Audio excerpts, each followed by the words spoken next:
Good evening. Okay, it's a little after 6 o'clock, and if we'd like to get started, please.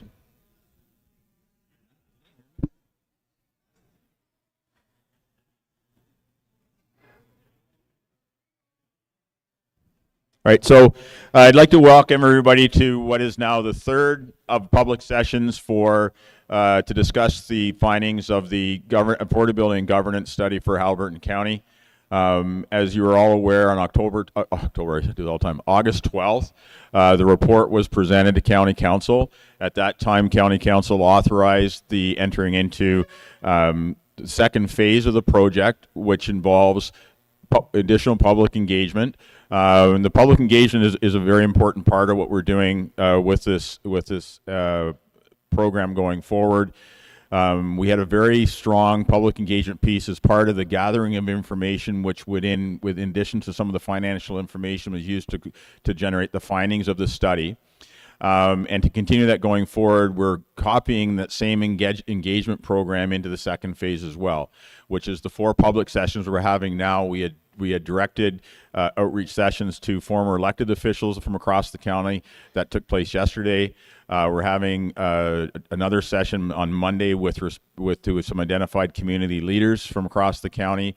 We are meeting with the 4 fire chiefs on Monday morning as well for their input into the program going forward. And from that, the direction going forward is the EORN will be tasked with doing a deeper financial examination or a quantitative and a qualitative analysis of each one of the models. There's been a lot of talk about it being directed towards one versus the other. That's not the basis of the study. There are 4 models that were presented and accepted by County Council, and each one of the models will be assessed based on the basic underlying statement or intent of the study, which was to ensure what is the best method of governance and service delivery for the long-term economic affordability of Haliburton County. And that was the underlying principle of the study, and that's what we're looking to go forward with, and that's what the information gathered these sessions are. As a couple things as housekeeping, starting with this meeting as well as all the meetings we have, they're all being live streamed. So when we get to the question and answer session, there will be a mic going around. So if you could, we'll use the mic to ask your questions. That way everybody can hear them, as well as they will be recorded on for our YouTube feed as well. So the people watching live stream will hear your questions plus the answers, as well as the YouTube piece will be recorded for people to watch later on as well. So that's everybody. Remember the slide deck, which was handed out tonight, given with only the one screening here, I recommend everybody grab a copy, the paper copy of the slide deck so you can follow along. The slide deck is also available on the county webpage for access if you want in the future.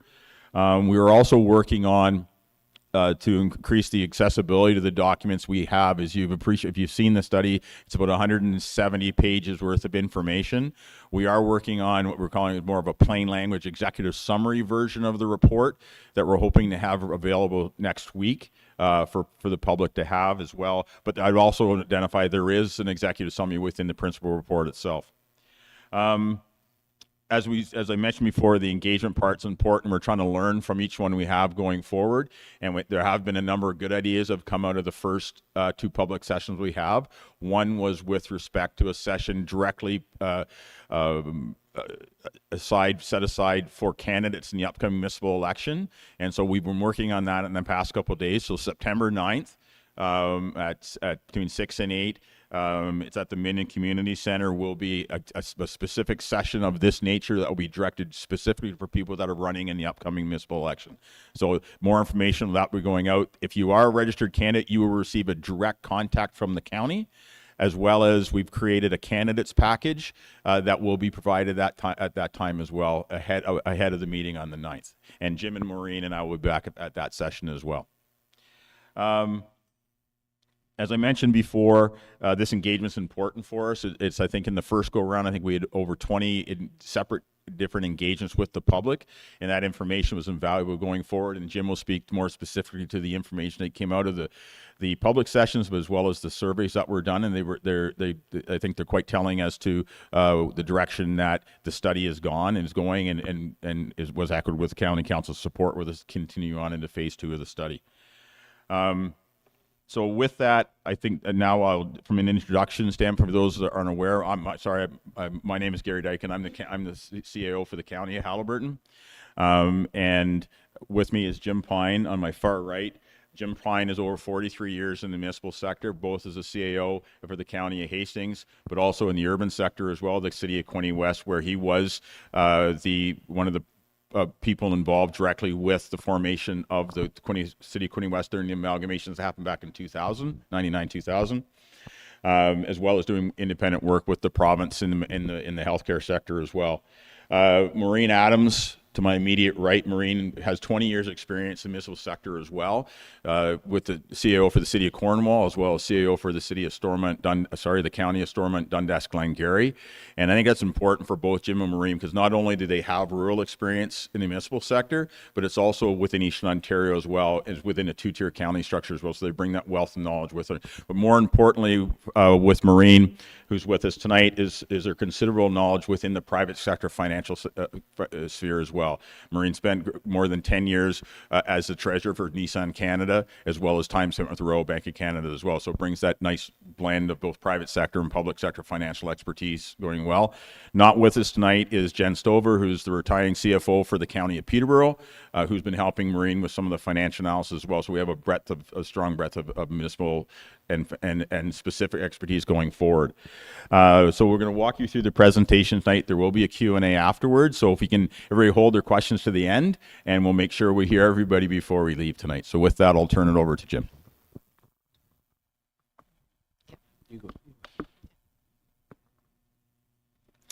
So good evening, everyone, and thank you for coming out. Just quickly, we just wanted to kind of give you a high-level overview of our agenda tonight. So we're going to give you a study overview, goals, mandate, methodology, engagement. We're going to talk a little bit about the financial review and analysis. We're going to go through the engagement part in the surveys and what we heard. We're going to talk about 4 models later on in the presentation. And then we're going to talk about our concluding remarks and next steps. And then, as Gary said, we'll save questions to the end, but we'll give everybody an opportunity to ask their questions. So why do a study, and what does it set out to do? So many municipalities right now are facing increasing financial pressures with respect to aging infrastructure, inflation, and workforce challenges. There's increasing rising service level expectations from the ratepayers within municipalities, and there's limited assessment growth. The projected financial pressures, especially within Haliburton County, are going to continue to grow. The provincial government has an expectation that municipalities find efficient, sustainable, and ways to have accountable service delivery. So municipalities are really pressured to find ways to become better at what they do and more efficient.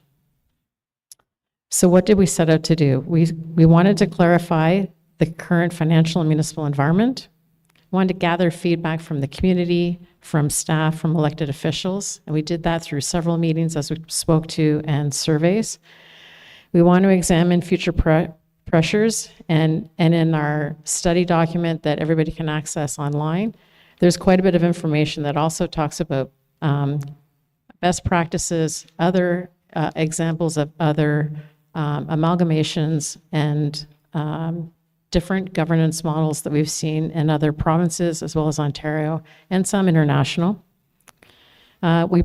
We want to present options for consideration that address financial sustainability, governance, and service delivery. So we had an initial presentation to County Council a couple of weeks ago, and we're going to continue with this communication session, and we'll continue to work with County Council to get them more information so that potentially they feel equipped to be able to make a decision.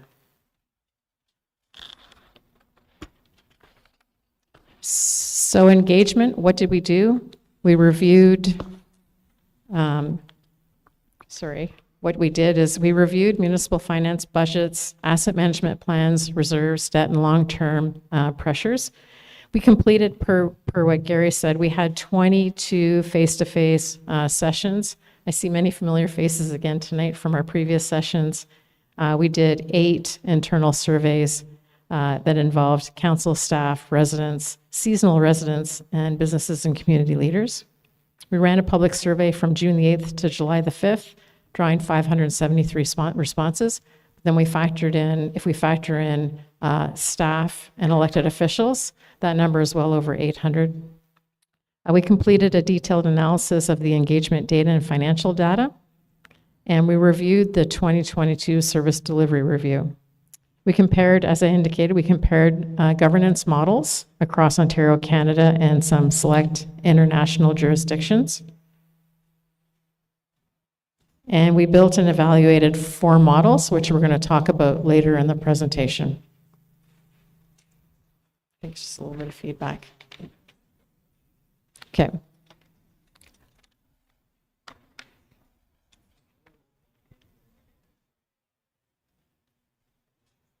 Okay.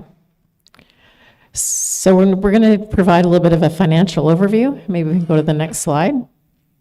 And so on this slide, and you can look at it if you have a hard copy of the presentation, but what this slide does is it shows the total budget for the 4 townships and the County of Haliburton, so the 5 municipalities. If you combine them all, their total budget is $102.4 million.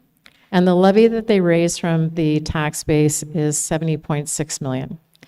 And what I'd like to highlight, and I have said this before in previous presentations, but what is unique to this region is 98% of your tax base is residential.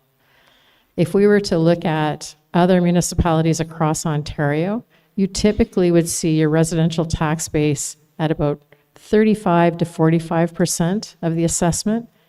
And then you would see commercial and industrial classifications that would also contribute to paying taxes to support services within the municipalities. So there's a bit of a different dynamic in Haliburton County, where the residential ratepayer is really paying for virtually all of the services that are provided through the municipalities. So that's just an important item to note. If we take a look at the bars on the left-hand part of the slide, we've broken it down by category. So at the very top, wages and benefits are $42.2 million of the entire budget. But that makes sense because municipalities are a very people resource to deliver services across the many areas of service for a municipality. Materials and supplies are $22.4 million. Materials and supplies would be things like your salt, sand, winter maintenance, things that you would need to maintain your road network, any type of physical material that you might buy.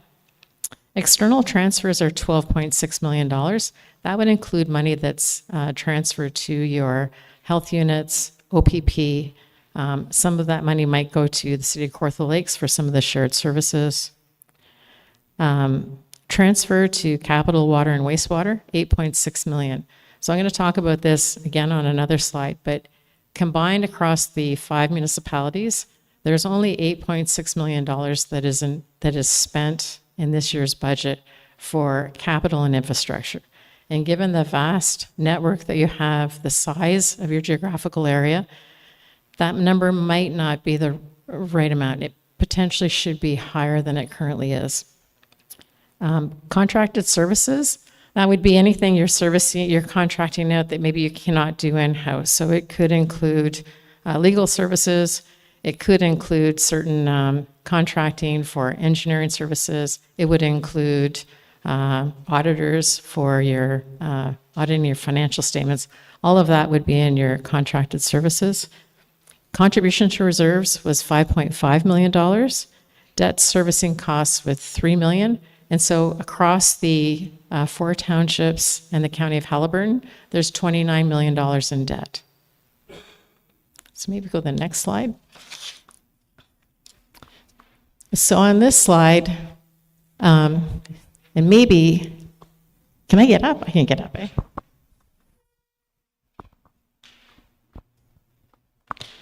So on this slide, I just want to highlight like a few items to help everybody understand. We did a projection of budgets going out to 2031. And we tried to be a little bit conservative, But what we also did was we assumed levels of service would stay the same. We did not add any staffing to the model. We didn't change anything from that perspective. And so what you will see is the blue line is the tax levy, and you can see the tax levy continuing to go up. The lighter blue line is your reserve balance, and you can see that we're continually needing to draw on reserves to help maintain operations and also to try and mitigate some of those levy increases. The orange line is an asset management requirement, and the green line is your capital budget. So I'm going to spend a couple of minutes talking about this section right here. So the province mandates that every municipality should have an asset management plan. And within an asset management plan, it takes a look at all of your assets, all of your capital requirements. And within that plan, it should predict what you need to spend to maintain all of your infrastructure, your assets, your buildings, your roads, and what that amount should be. And what is actually happening is money that's invested in capital is actually not meeting that level. So we call this a funding gap in your capital. And so through this process, like we're going to talk about different governance models and different opportunities, but what we want to do is try and come up with a financially sustainable approach that maybe there might be a better opportunity to deal with part of that funding gap. And maybe if we go to the next slide. And so on this slide, and everybody has it in their deck, this is trying to put some dollars and percentages to what that tax levy impact would be over that same period from 2027 to 2031. So we have our 5 municipalities, and this projects what the tax levy increase would be over that 4-year period. This is the average annual amount that we would see per $100,000 of assessment. And then down below, we put in a scenario where if your house was assessed at $225,000, that's the amount that it would go up each year during that 4-year period. What is really important, if you're going to look at that slide, if you're a property owner, you need to go home, take a look at your tax bill, or take a look at your MPAC notice and see what your assessment is, and then you'd be able to kind of compare it to the numbers that we have here. Okay, and so that's the end of that slide. Now I'm going to hand it to Jim. Thanks, Maureen. My section deals with what we've heard so far from you, from elected officials, and from staff who work in all 5 of the municipalities. We thought it was really important to hear what people are concerned about, what are their priorities, and I think we agree, at least in our group, that the results of the work around engagement is a really important part of the study. The next slide, Maureen. So as Maureen said earlier on, the public survey component of this work was open from June 8th to July the 5th, and we received 573 responses, of which you can see on the slide, 78% were identified themselves as full-time residents. What's important to know is that 573 responses actually represents the views or opinion of the majority of people across the geographic area of the county. We made sure we tested the validity of that against other kinds of polling arrangements that happen. If you think about polling on a national level, whether it's a company like Environics or another company, they're typically sampling between 1,200, 1,400, 1,500 people, on the national population base, and come up with an accuracy figure. In our case, we're comfortable saying that the responses that we received within 3 or 4%, 95% of the time, reflect the opinion of the larger body of residents across Haliburton County. So we're confident in the numbers that the survey has provided. And we just want to show you a little bit about what that result is in terms of what we heard. On the top, in the first box, you can see that 92% of respondents support change, but with two critical conditions. One, don't let my services deteriorate, and two, if you can, make them better.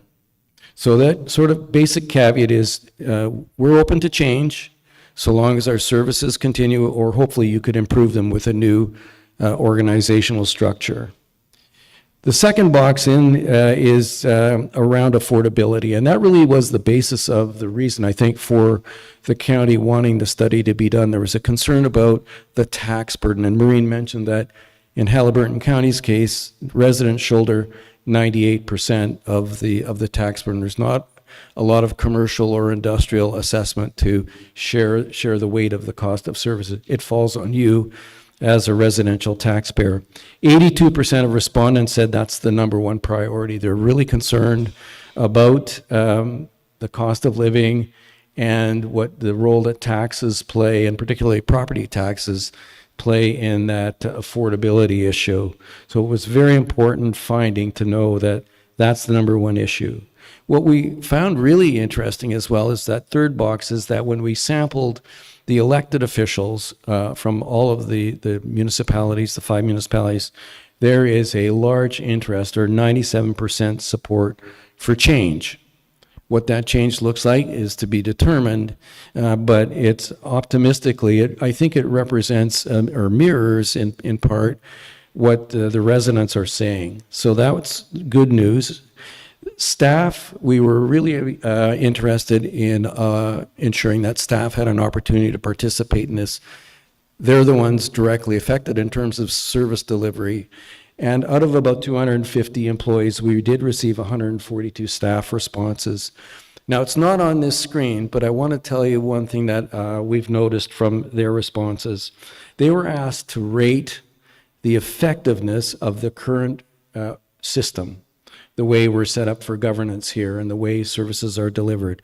We asked them to rate the effectiveness of those services, and 69% rated the effectiveness as moderate to low. Those are the folks who are actually delivering services to you as residents. And so that's something that has stood out for us, is that staff are concerned with the current way we've put governance together here in the county as well. So the study tells us a number of things. Affordability is going to be the defining issue, and any change has to pay attention to that primarily. That's the number one driving issue. There's a lot of appetite for cooperation. We need to figure out what that would be. Is it a new model, or are there other approaches to it? Service quality is at the top of the list as well. And local identity is important as well. It's one of those guardrails. But in our opinion, it's not a barrier. People are open to change, but they want to, protect the local identity as much as possible, and there are techniques for doing that. So those are a couple of interesting guardrails, but people are really concerned about roads, emergency services, libraries, their voice in the community, and we heard a lot about the environment. The natural environment here in Haliburton County is, of course, incredibly beautiful and important, and needs to have a high priority in any arrangement that may come along. So the decision makers have to pay attention to that, absolutely. We also wanted to let you know that staff are stretched thin. While there's about 250 people delivering service, it's across a vast geographic area. It's a big geographic area, and the teams are thin. And unfortunately, the way the structures are set up today in terms of the current organization, it can be siloed, and there's not a lot of expertise that gets shared. And what gets shared is kind of on an ad hoc basis. We also heard from the leaders, both at the staff level and elected officials, that they're ready to look at different options. Today, collaboration is really done in an informal way and kind of personality dependent. And I think the results of the service delivery review speak to that. That's a report that was done in 2022, provided to County Council, recommended a range of ways to share services better, to reduce cost, and its implementation has been I think I can use the word, Gary, very limited. It hasn't really taken shape. And I think in part that's why we're here today. So the path forward, we're going to talk in a few minutes about the 4 governance models that our consulting group has put together and provided to County Council. We're costing those out now in phase 2, and Gary will have more information on what's coming next.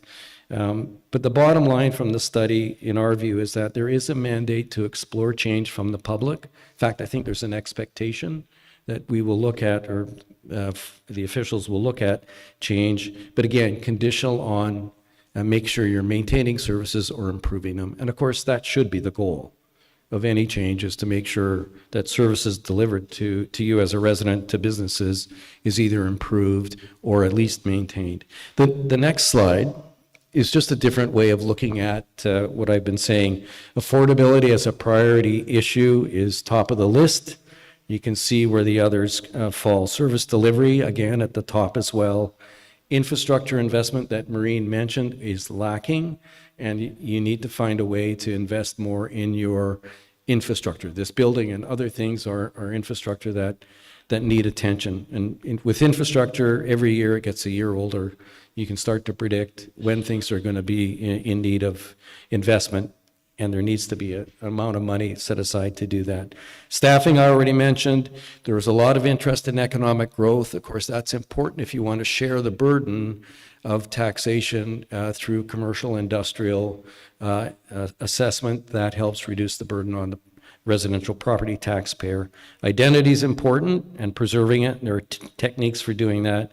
There was a lot of discussion around decision-making and the speeding up of decision-making for people who are wishing to do projects across the county, and on down the list. So what these things do, I think, is provide a roadmap for the councils who will be coming through the next election process. When you're thinking about change, that these are the kind of priorities you want to keep at the top of your mind when you're looking at what organization might be best to deliver services. And I think the great strength in this study, in part, is that people have spoken, and have spoken quite clearly. And that's good news for people who have to make decisions, because they know where you stand on some of these issues. The next slide is just a summary of the key themes, and I won't spend much time in here except to say the tax burden and affordability, number one priority issue. And the only other comment I'll make is on the last bullet point, we heard a lot about the role that the library system and the people working in the library system play in touching members of the public across the county and helping them with services, not just library services. They're helping them get connected to the internet. They're helping them fill out forms that they might need for disability support and other things. It's really a service hub in a way. And I think whatever the next organization looks like, looking at the way libraries can help is a really important thing to consider. They're very helpful to a lot of people across the county. So let's talk a little bit about the options. There are 4 that we've put together for County Council to consider and the local municipalities. The current model, or model number 1, is the existing system. Status quo. We've called it the current 2-tier model because it is based on a county and local municipalities. There could be some improvement through service delivery. It would have to be driven through some civic champions, I would suggest, in order to make that effective. Model number 2 is a single-tier municipality. In other words, it's the amalgamation of all the municipalities in the county, the 5 into one organization with one council, one administration, and would have responsibility for all services across the geographic area of Haliburton County. We also looked at a different model, called it Model 3. We call it the Enhanced County Model with 4 local municipalities. There would continue to be 4 local municipalities and a county, but it's much different than it is today. There would be a significant transfer of services up from the local municipalities to the county, particularly area-wide services.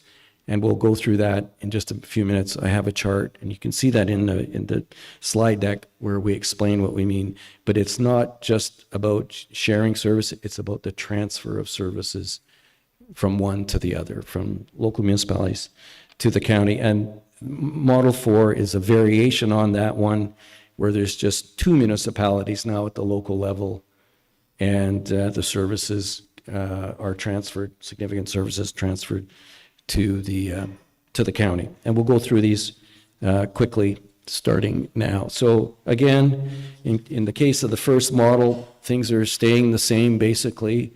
No real change, and the county continues to do what it does, and you can see what the county role is and the local municipal role is there. It does maintain the strong local representation through the 4 councils and that community identity, if that continues to be really important to people. It is, if there's going to be real change that addresses the affordability issue, then there's going to have to be a different way of doing business under the current system. And we think that it's been a bit of a struggle to get there under the current system. And a good example is the lack of implementation around the service delivery from our view of this. Model number 2, which is the single tier or the amalgamated municipality. As I said before, there's 1 council, 1 administration. Instead of having 5 CAOs or 5 treasurers, there's 1 of each of those key issues or key positions. And the county is responsible, or the new municipality, whether it's called a county or something else, delivers all of the service. In our view, this model provides the greatest opportunity for integration and reduction in duplication. It will require a fairly complex transition process, and it's really important to do that correctly and to take the time and to be thoughtful about the way you build that new organization. So there will be a lot of work. Gary thinks, and I would agree with him, it would take between a year and 18 months to put the whole organization together to be ready for the day when the new municipality would come into effect, in order to be up and running on the starting date. But it's certainly doable. I've been a part of an organization like that where we built one, so it's doable. Model 2, we just wanted to throw it. This is just a slide to say that all of the funding currently being spent would be spent by the one organization, so that $102 million, if nothing changed in terms of costs and service delivery. Model 3, the next slide, is, I've mentioned it, is a change from the current. There's still 4 local municipalities, but things are much different under this proposal. The county would assume responsibility for the majority of services, particularly those that benefit from scale or specialized expertise and need consistent standards and need planning across the region. Those things would include planning and development services, building and permitting administration, public works and infrastructure. And when I say public works, that includes all local roads and bridges and equipment, waste and environmental services at the county level, information technology and digital services, and I can go through the list: procurement, human resources, communications, finance, asset management, economic development, tourism, libraries, and facilities. In this model, the county would continue to operate as a separate organization or municipality with its own administrative structure and staff, so you'd still have that going on. Where the change really comes in is at the local role, and we have a slide 2 coming up that will do this in more detail, but essentially local councils are focusing on community-based services with their own local representation, customer service, recreation programming, community events, local heritage, local bylaws, and in this case, fire services as well at the local level. So it certainly strengthens the regional approach in terms of capacity and capacity building and building in more consistency, while at the same time preserving the 4 local municipalities. but it certainly will require work and careful effort in terms of the service transfer part of it. There's a lot of work in this one too to get to Model 3 if that was chosen as the decision. The budget, as you can see, for the municipalities changed quite a bit because services are transferred. The county's budget based on this year would be 92 million. Algonquin Highlands at 3.1, Dysart et al. At 2.7, Highlands East at 2.3, and Minden Hills at 2. So you can see the effect of the transfer of services upwards to the upper tier, to the county, in terms of budgets at the county and at the local level. And Model 4 is just a variation, as I've been saying before, on Model 3. I've already spoken about the service changes, and the budgets would look a little bit different. Municipality 1, which we characterize as Algonquin Highlands merging with Minden Hills, and Dysart et al. Merging with Highlands East. And those are really based because their boundaries touch each other, and that's how we made that decision. But you can see the effect of the budgets on this particular model. Maybe the important slides are the ones coming up next around what we mean when we talk about the transfer service and service responsibilities. At the upper tier, or the county, governance and administration is going to be, of course, continuing, but mostly on around regional services. Things like a centralized budgeting system, treasury services, financial reporting, and long-term financial planning would be done at the county level or at the upper tier for the local municipalities as well. 8, human resources and IT. You can see there's would be shared. Planning, growth management, and building services.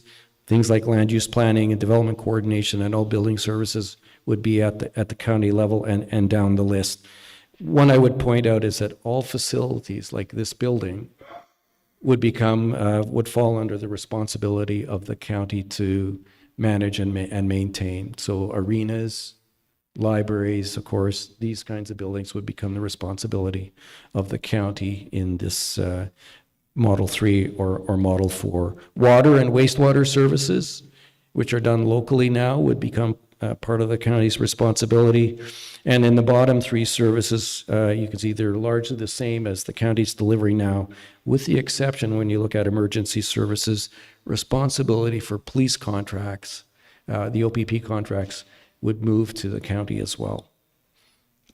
And in terms of the last one, economic development, tourism, I guess the important change there to note is that the libraries, yes, would be going up, but also the airport. Airport would become, at Stanhope, would become a countywide asset. At the local level, what we're talking about is there would be, of course, a local council and a local administration. The makeup of that administration, you need to consider in terms of the amount of work and services being now provided. But parks and recreation programming would stay, museums and community programming. As I mentioned earlier, the fire services in our recommendation at this stage is to remain at the local level, and bylaw enforcement would be centered around property standards and municipal bylaws. As Gary said at the beginning, we're meeting with the fire officials on Monday to talk about this. We've heard folks been telling us that really fire services could be one of those services that should be moved to the upper tier level, but we want to have those kinds of discussions with practitioners on the ground. We'll be doing that on Monday. So that's, in short, the 4 models that we've provided to County Council for consideration. As Gary has indicated, the next steps for us is to cost those out, all 4 of those out, to give people really detailed information around the financial aspects of those 4 models. And Gary can speak to that, or Maureen can speak to that, but that's the process we're in now. And I'm going to turn it over to Maureen. Thank you, Jim. So part of what we want to also talk about or help some people understand is municipal capacity and the path forward, and the ability to grow and be more proactive and have a more sustainable future. So A governance change is a capacity building strategy, and it allows for greater expertise, stronger, more accurate financial forecasting, better asset management planning and long-term budgeting, and it moves from a reactive response to proactive decision-making. Better data delivers better information to councils and puts everybody in a stronger position for advocacy with the province. It reduces duplication, provides greater adaptability to shifting financial, service, and community pressures, and it promotes long-term sustainable service delivery for municipalities. It would allow municipalities to access deeper professional expertise, stronger systems, better risk controls, more consistent service standards, and improve the ability to plan and deliver infrastructure over the long term. I would like to go to the next slide. So on this slide where capacity creates opportunity, just want to highlight a few examples. So this evening, and we have an IT group here, and I keep singling them out, but IT, for the most part, is currently managed at the county level for all of the municipalities. And so if each of the municipality had an IT individual, or 1.5 or 2 people, think about what the work they would do. So typically in an IT area, you need to make sure that everybody has the equipment, the phones, the tablets, the laptops, the technology that's working as they move through the day delivering services. You also continuously have many systems that you're trying to support, troubleshoot with. You will have also a great need to make sure that you have proper cybersecurity and firewall protection for all of the data and the information the municipality has.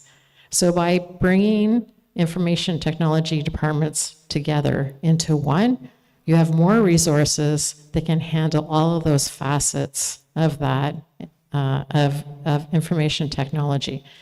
And it also allows a bigger department to allow for career growth opportunities, training and development.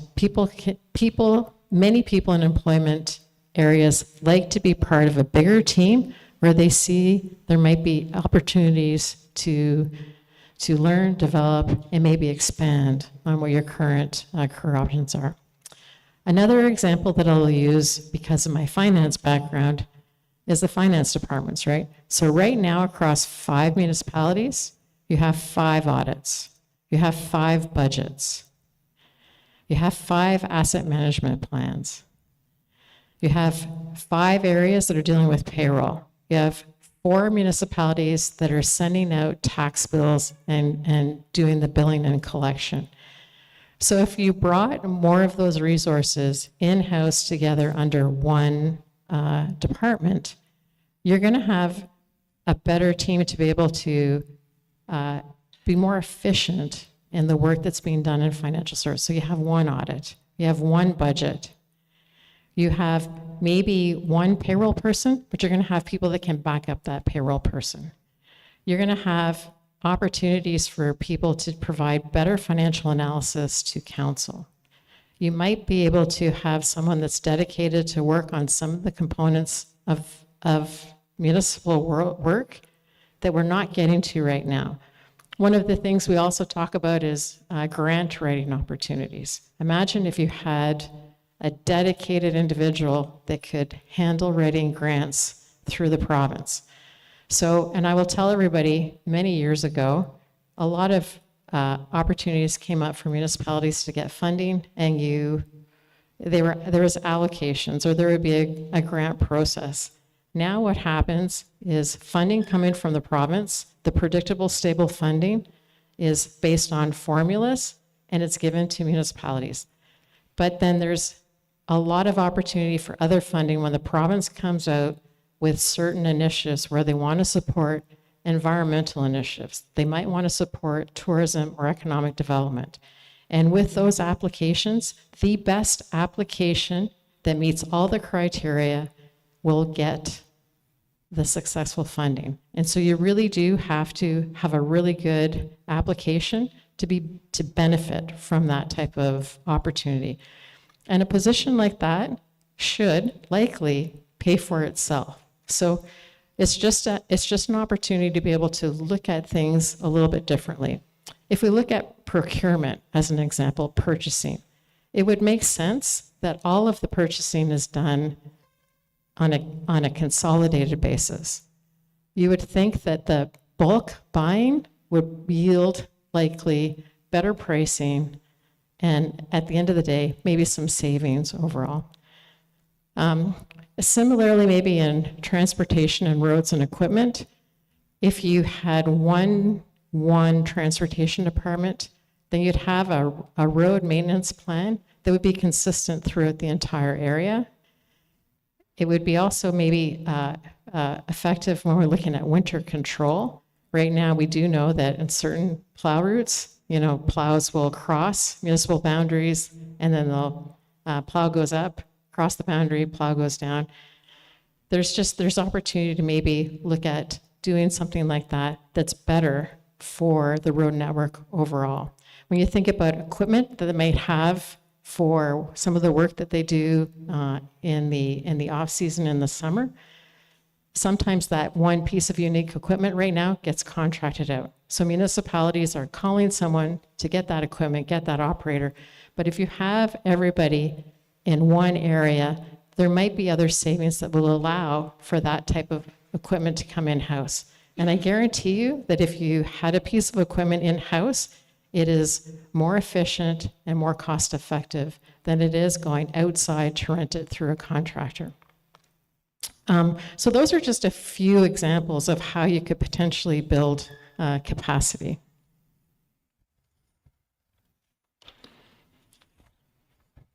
So what the study concludes. So the study provided options that we went through this evening. There is not a recommendation that's being put forward to county council or to the municipalities. Its scope was to assess the current structure, identify pressures, and compare governance models and outline trade-offs. Further work still needs to be done before any model could be advanced. And the next phase should test the options in more detail, including the financial impacts, service delivery, representation, implementation requirements, and community feedback. So Gary talked about more engagement, and there is more detailed financial work that will need to be done. The path going forward should protect affordability, service quality, local voice, community identity, and long-term sustainability, which is what we set out at the very beginning of the study. So with that, I'm going to hand it over to Gary for next steps. Thank you, Maureen. So I'll take an opportunity to kind of walk everybody through where we go from here and where we are in the process of the second phase of the project and how it translates into a post-election world, which is the election coming up quite quickly. As mentioned, the original report was made public on August 12th and accepted by County Council, who then directed myself to further engage EORN to complete the second phase, as which Maureen has identified, which is the deeper dive into evaluate each one of the models against the principal statement of purpose behind the study, which was the continued affordability or ensure the affordability of Haliburton County going forward, not just in 2-3 years, but 10, 20, 30 years down the road, in making sure that all the things that make Haliburton County are maintained and enhanced as we go forward. This is the first part of the second phase as we're going through the re-engagement of the public, making sure there is an opportunity to hear the explanation on the methodologies used in developing the models, but also the direction going forward and setting out the landscape of what currently exists about the financial situations of the 4 municipalities plus the county as it stands today and what they're looking for in a projection out into 2031. Once we're done with the engagement sessions, which we'll finish up next week, that information will be compiled and is included in the next report going to council. But more importantly, the more detailed financial work will be done by EORN, evaluating each model against the given statement of what the intent, what we're trying to do is. That will be presented to council in that form, and then they will then be able to judge their decision based on that as to which option they think would be best going forward from that standpoint. I have committed to county council that work will be done by the middle of December, and the second part of the report will be available on December 15th. That will be released to the public as well as the county council and local councils at that time. And we're giving about roughly about a month period. I do appreciate Christmas is in the middle, but there'll be about a 4-week period of the report will be public to have opportunity to ask questions going into the council meeting. They've tentatively scheduled, and the next couple of dates I talk about are have to be verified by the new councils coming in. But our recommendation going to county council is that on January 13th, which is the first working meeting of the new county council in 2027, that we host an all councils meeting, so which is a formal council meeting of county council, but also the 4 local councils at the same time, because we think it's important that all members of council receive the same information at the same time, but also benefit from hearing each other's questions, or the concerns or questions that each member council would have at the local level as well as the county level, but also as they're also public meetings as well, they can hear the input from the members of the public at the same time. So it's not going around and doing 4 or 5 individual meetings. It's one meeting, and we can build off from there. The second part of the recommendations, again, is to allow a period of 3 to 4 weeks, again, to allow for, at the direction of county council and recommendations through EORN, for possibly more public engagement based on the findings of the report that's going to be released in December, and with a goal to bring it back to another joint session of councils, again, all councils at the same time, at the end of February, with a goal that would start the decision-making process going forward. And one of the reasons we've had a number of comments at the first 2 public sessions going forward about the timing and the speed with which this is going forward. By the time we get to January, we'll be 9 months into this process going forward. It is an important decision, but however, from a timing perspective, 2 things are critical. As Maureen showed, that the financial situation is what it is, and as the longer it takes to take the corrective measures in whichever is deemed appropriate by county council, the local councils going forward, the longer it takes to make that decision, the longer it takes to implement the changes necessary to make some corrective actions on the financial situation within the county.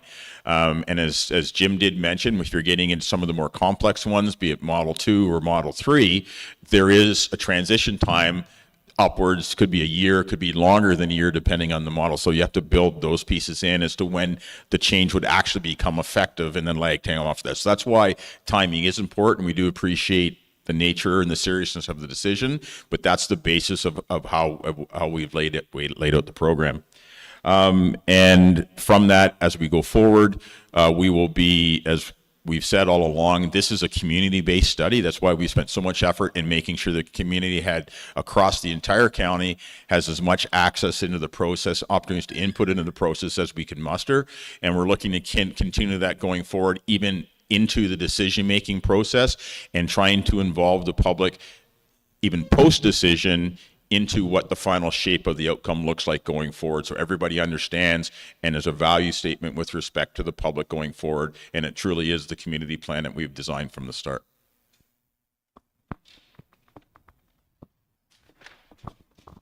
With that, we'll enter into questions. Mr. March has the microphone, and so just throw your hand up in the air. We'll try to keep track of everybody, and we'll go from there. Thank you.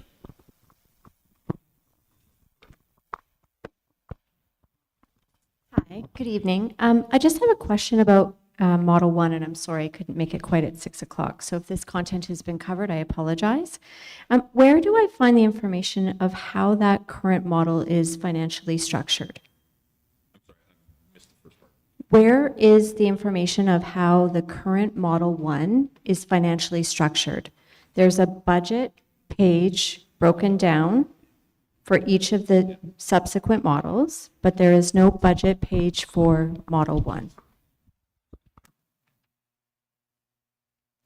And the reason why I ask is because it would appear in all of the models going forward that there has been an allocation as little as 2.25% of the total budget allocated to Highlands East in each one of them, or less in each one of the models, in terms of ownership. So I'm just trying to understand in Model 1, which is the current structure, how much of the funds are currently allocated, what percentage of the 104.2 million is currently allocated to Highlands East. And I get the sustainability, don't get me wrong, I just would like the Yeah, information. it's a good question. So just for clarity's sake, and Maureen can speak to more specifics on the model development. So Model 1 is what currently exists today. So the budget allocation for Highlands, let's use Highlands East for example, the budget allocation that currently exists right now, that proportionate cost would carry forward until it changed, right? So if model, what the number is, yeah. I have a financial background, so this document really challenges me. Every one of the budgets is still maintaining 102.4%, and I understand you haven't done the financial modeling, but that's a huge assumption for us to understand. Where is the benefit and the trade coming, and how much of that budget is still going to be allocated within our community? Right now, there's 102.4 million that's being spent in Model 1. I'd like to know how much Highlands East is spending of the 102.4 million.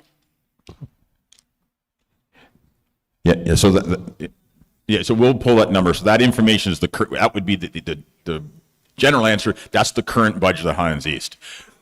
Yeah. On a go forward basis, the percentage changes based on the level of service that in the different models that maintains it. Okay.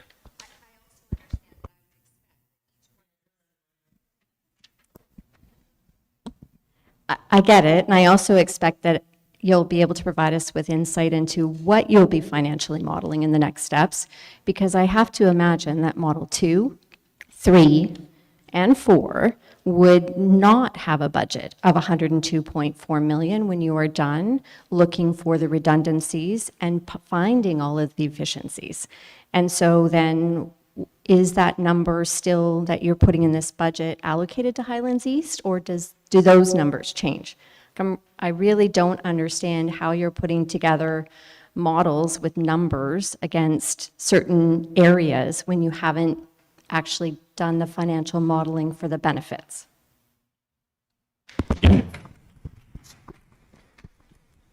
So from clarity standpoint, so the numbers that we're taking for just for illustration purposes were the percentage carries for of the current expenditures of all the municipalities together. You're exactly correct. As you move into the further analysis of the models, those numbers change based on the recognition of the elimination of redundancies, in different models, like in Model 3, where the level of service lies, how much service is there. And so as you start creating the structure of the model, those numbers become more refined, and that's what phase 2 represents.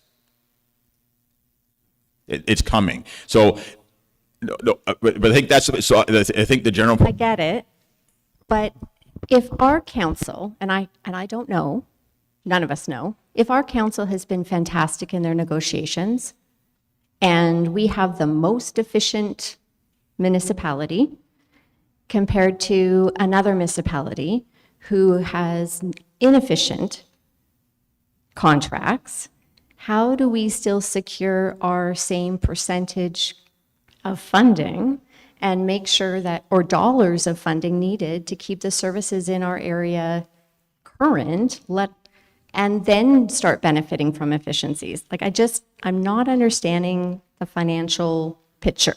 I don't get it. Yeah, so the best way to look at it is this. So from the specifics with respect to the amount of funding per Highlands East, right? The only definite way you get that now is Model 1 is your current level of funding. And then that stays with your council going forward if Model 1 is chosen.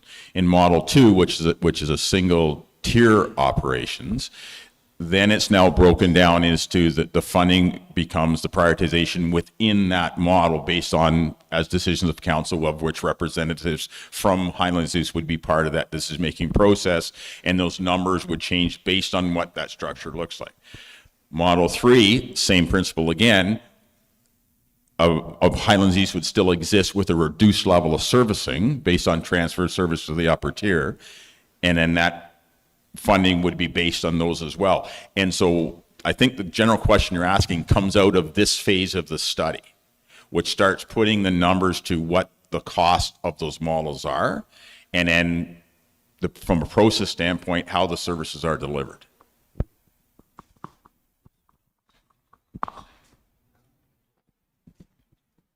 So maybe just to answer your question, the total budget for Highlands East is about $12.5 million of the $102.4 million. Yeah. Page 40 in the study.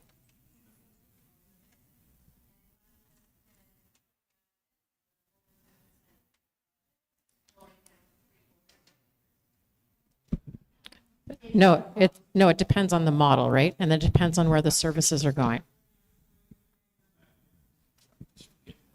So the question was, how do we go from 12.5 million down to 3.5 million?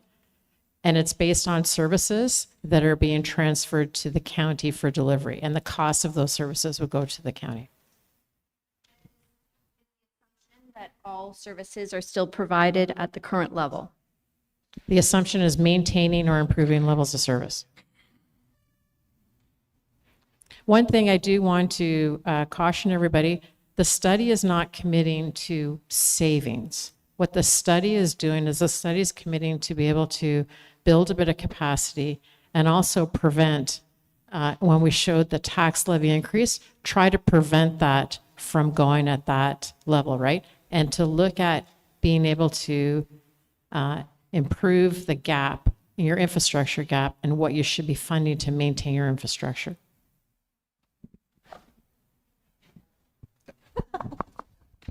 Hi. Wow. I have a big voice, obviously, but I'm Marianne, and I'm a candidate in Ward 3 in Dysart, and I have to just take a question further from what she said, and it's, I think, in the next phase, when you have the 4 different options, you need to include what the tax levy impact is going to be, because I think that's going to impact how people make a decision. And I think that the representation is very important, because when you put all the money in one pool with some of these things, typically, I have a municipal background, the money typically goes where the majority of the population is. So maintaining levels of service is a huge concern in this area for Dysart and for Highlands East, because we have less people. And you can see even from, you said, the majority of the money that we have is coming from residential taxes. And you can see just from the budget numbers that we have less people over here. So it's just, how can you maintain that? And can you build that into the next step of what you're presenting to us to help us make better decisions? That's, I guess, my question. Will that be included?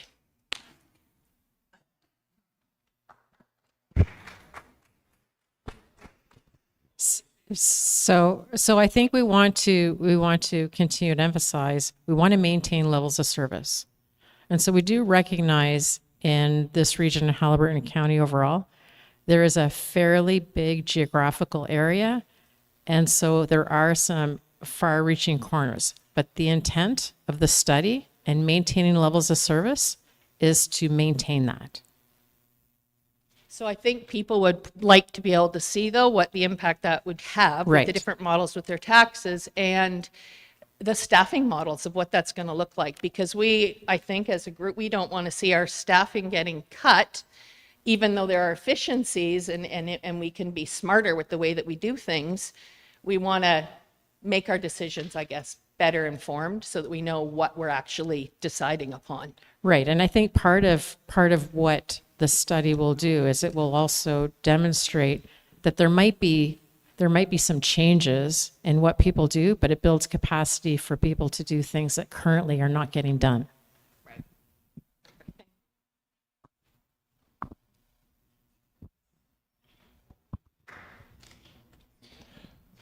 Yeah, for the people here at the county, you kind of got a bit of a contradiction.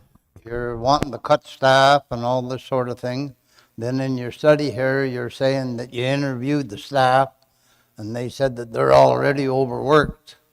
Now, the people from the county, what this is about is, do we feel that you are competent to take over this? Right now, I'm having doubts.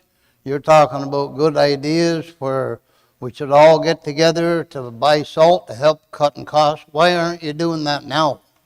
What can you show me that you're doing that we would want to join with the county or have anything to do with the county level?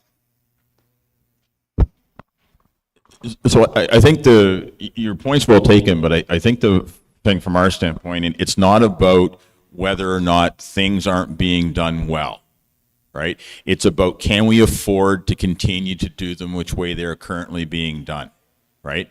And that's the purpose behind Maureen's talking about the capacity building, making sure we have the resources in place on an affordable basis whereby we can maintain and improve the level of service as well as fill the service gaps that currently exist, right? So it's not about the county being better at something than the townships. It's about what is the best way to deliver the service. And with respect to the service delivery that was done in 22 and the collaborative service pieces as well, those things were tried, right? And implemented to varying degrees of success. And when you couple those with the economic changes that are being faced with all municipalities across Ontario and individuals with the changes in the economy, we have to be able to adapt to make sure that we can be proactive and meet the needs and keep the service levels going, but also maintaining the community affordability. And so that's the goal. It's not about whether one person does it better than the other. It's what's the model that goes forward. And I think the one thing to keep in mind for everybody, I think everybody's aware of this, but it's worth stating, is that we are being asked now. I've been doing this for 37 years, and the changes between when I started working in 1988 to now are phenomenal, the change they have. We're being asked to address complex service delivery aspects, the economic impacts in 2027 that did not exist before regarding how much money the province doesn't spend to municipalities, with a governance model that was created in the 1850s. What we're looking at now is how do we modernize what we do? And that's why we're looking at multiple models, because there's more than one ways to address it, and making sure that we can build the capacity within the organizations that allows the service levels to be maintained and enhanced without making it difficult for you to stay in your home, without making it difficult for businesses to stay open within our communities, making sure not only that we can maintain what we have, but ensure that there's a growth quotient built into the county of Haliburton so that we continue to be what we are. The danger is, and this is my opinion, is what started the whole process, was under the current track, that infrastructure and economic gap keeps widening. And how do we compress that gap to make sure the service is there, but also that you don't have a continuing escalation in tax rates going forward? And that's the intent. It's not about whether things are being done well. Say you've been at it for 30 some years. Yeah, that's fine and dandy. I've been at it for 50 years.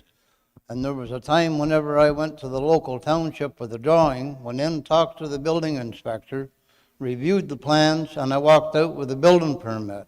Now you're talking here on this paper here where we're going to have to go to the county to get a permit and do all this. So I don't know how you feel that one organization can look after 4 townships or 4 amalgamated townships, which in Highlands East is 4 townships.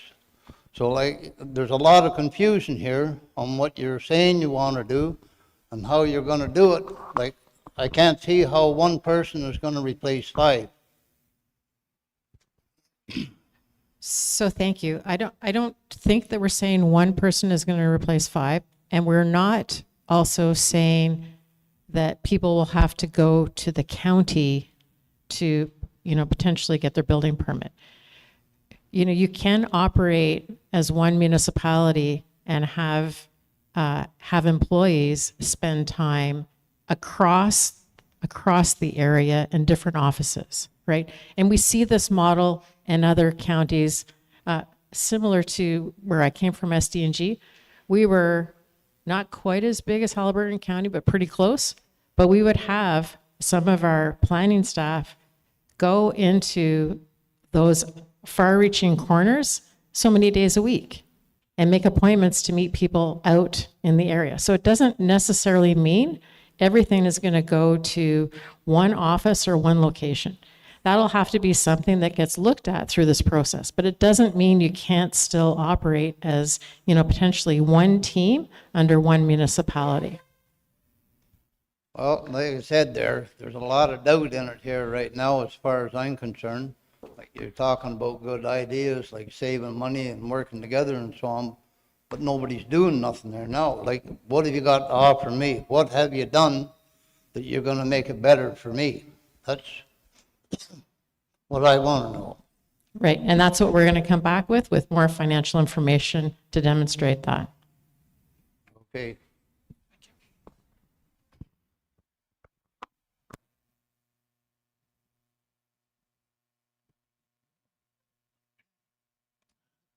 Hi, my name is Rick Evans. And just to clarify, I'm retired. I do not work for municipality or anything. There's 2 points I want to bring up. One is when we're looking at amalgamation, there's going to be obviously less staff at each of the individual municipalities. It's all going to be moved under the county. I do know that there are long-term employees in Highlands East that have been there for years, and they're still classified as part-time. They do not get benefits. I would hope that in any amalgamation, that's going to be corrected. The people that are still here are going to be able to enjoy benefits that they truly deserve after working for us for so many years. So that's point one. My second point, the alignment of the stuff moving to the county level, most of it I've seen there I agree with one glaring exception, and that's bylaw. Here in Highlands East, I know in the past we've had issues where there is no bylaw officer available on a weekend or in an evening, and if you're going to move all the other responsibilities and the money from Highlands East to the county, that's only going to get worse. So in my heart, I think bylaw needs to come under the county. That way you can put enough resource in place to give us coverage on weekends and evenings. Thank you for that feedback. And I think with respect to employees, benefits, salaries, there has to be a very thoughtful approach to taking a look at all of that and being thoughtful with respect to the impacts that it might have to employees. Many employees will likely not be affected because you still need employees that deliver those services. But we're looking at models that might allow for better coverage, just like you indicated. So if bylaw is, potentially put all together into one department, then there might be an ability to change the structure of that so that there is an ability to respond, on weekends or on a Saturday, depending on what the matter is. So those are the types of things that fall within the study that we're looking at. So thank you for that feedback. There were a couple of things that stood out to me in the separation of the services, and one of the ones you mentioned was the importance of libraries to rural communities. It's not just libraries. The community centers and the arenas are the hubs of the community, and I see that that's going to the county, but we're supposed to be managing the recreation without the facilities. I'm not sure how that works. And if you're looking for cost savings and you're looking at a small community of 3,000 people, what's the first community center and arena that's going to get shut down. And it's the hub of a rural community. We're not just trying to save money, we're trying to save a rural community. And the second thing, I'll let you. Why don't I respond to that since you brought it up and everybody heard your comments. We did have, when we had a public engagement session here a couple of months ago, we did also hear, and I believe it was might have been a church that this area has that's a community center. So what we did hear through our public engagement and through this process was the tremendous volunteer community network throughout, right? And the one thing you don't want to do is you don't want to do anything that's going to impact or deter that volunteer effort, right? And so back to, you talked about these community centers and hubs, they will continue to be important. Down the road, if council wants to make a decision with respect to investing or doing something with the community center, that'll be a council decision. But I think everybody recognizes that all of these different facilities within communities, just like this one, are an important part of a community hub. And I think that that should be protected, right? The study is not going to look at closing facilities. And we looked at, Study might not be, but how you restructure it, then it's no longer the study that's controlling those things. Well, it would be council's decision, right? But I think that it's important to recognize that when you look at local identity, like these centers and these hubs and the library branches are really what forms these communities. And so that is evident in much of the comments and the surveys, feedback that we have, and council has all of that information in the document that we've provided. My second point is to the engagement study itself. Now, we were out of province for the month prior to the study and during the study, so I didn't know it was even going on. But when I look at those numbers and then I look at how you've turned them into percentages of 97% of the people want this and so on, that 578 is less than a quarter of Highlands East population. So it would have been much more beneficial to see what percentage of the people that live in the 5 municipalities were part of that survey, and so that was actually a percentage of how many people you talked to, as opposed to 97% of the people that responded said this. The first big slide, right there. So in the circle on this particular slide, you can see the distribution of where the residents came from. I can't read any of those numbers. No, I know. It is in your chart, in your handout. So I have to look myself.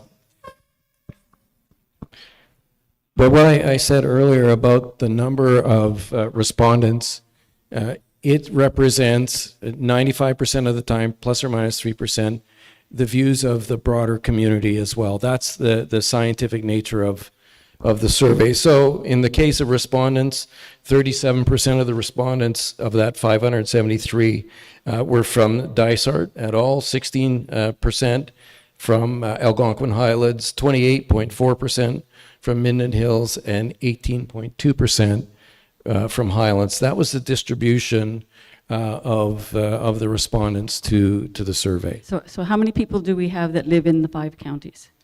I think in total there's about 21,000 folks in that neighborhood.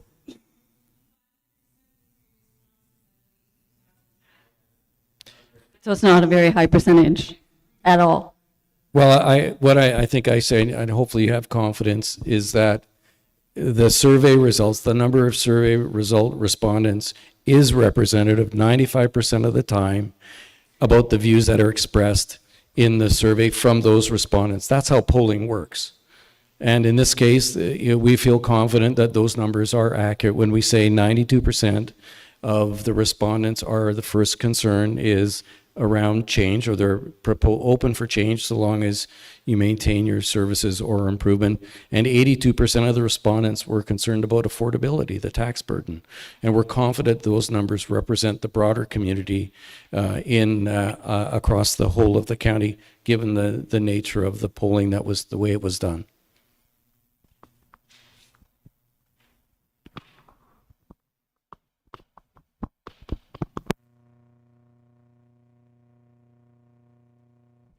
Hi, good evening. My name is Mike Killingsworth, for those of you that don't know me. Gary stepped out, so it's up to you, Maureen and Jim. Gary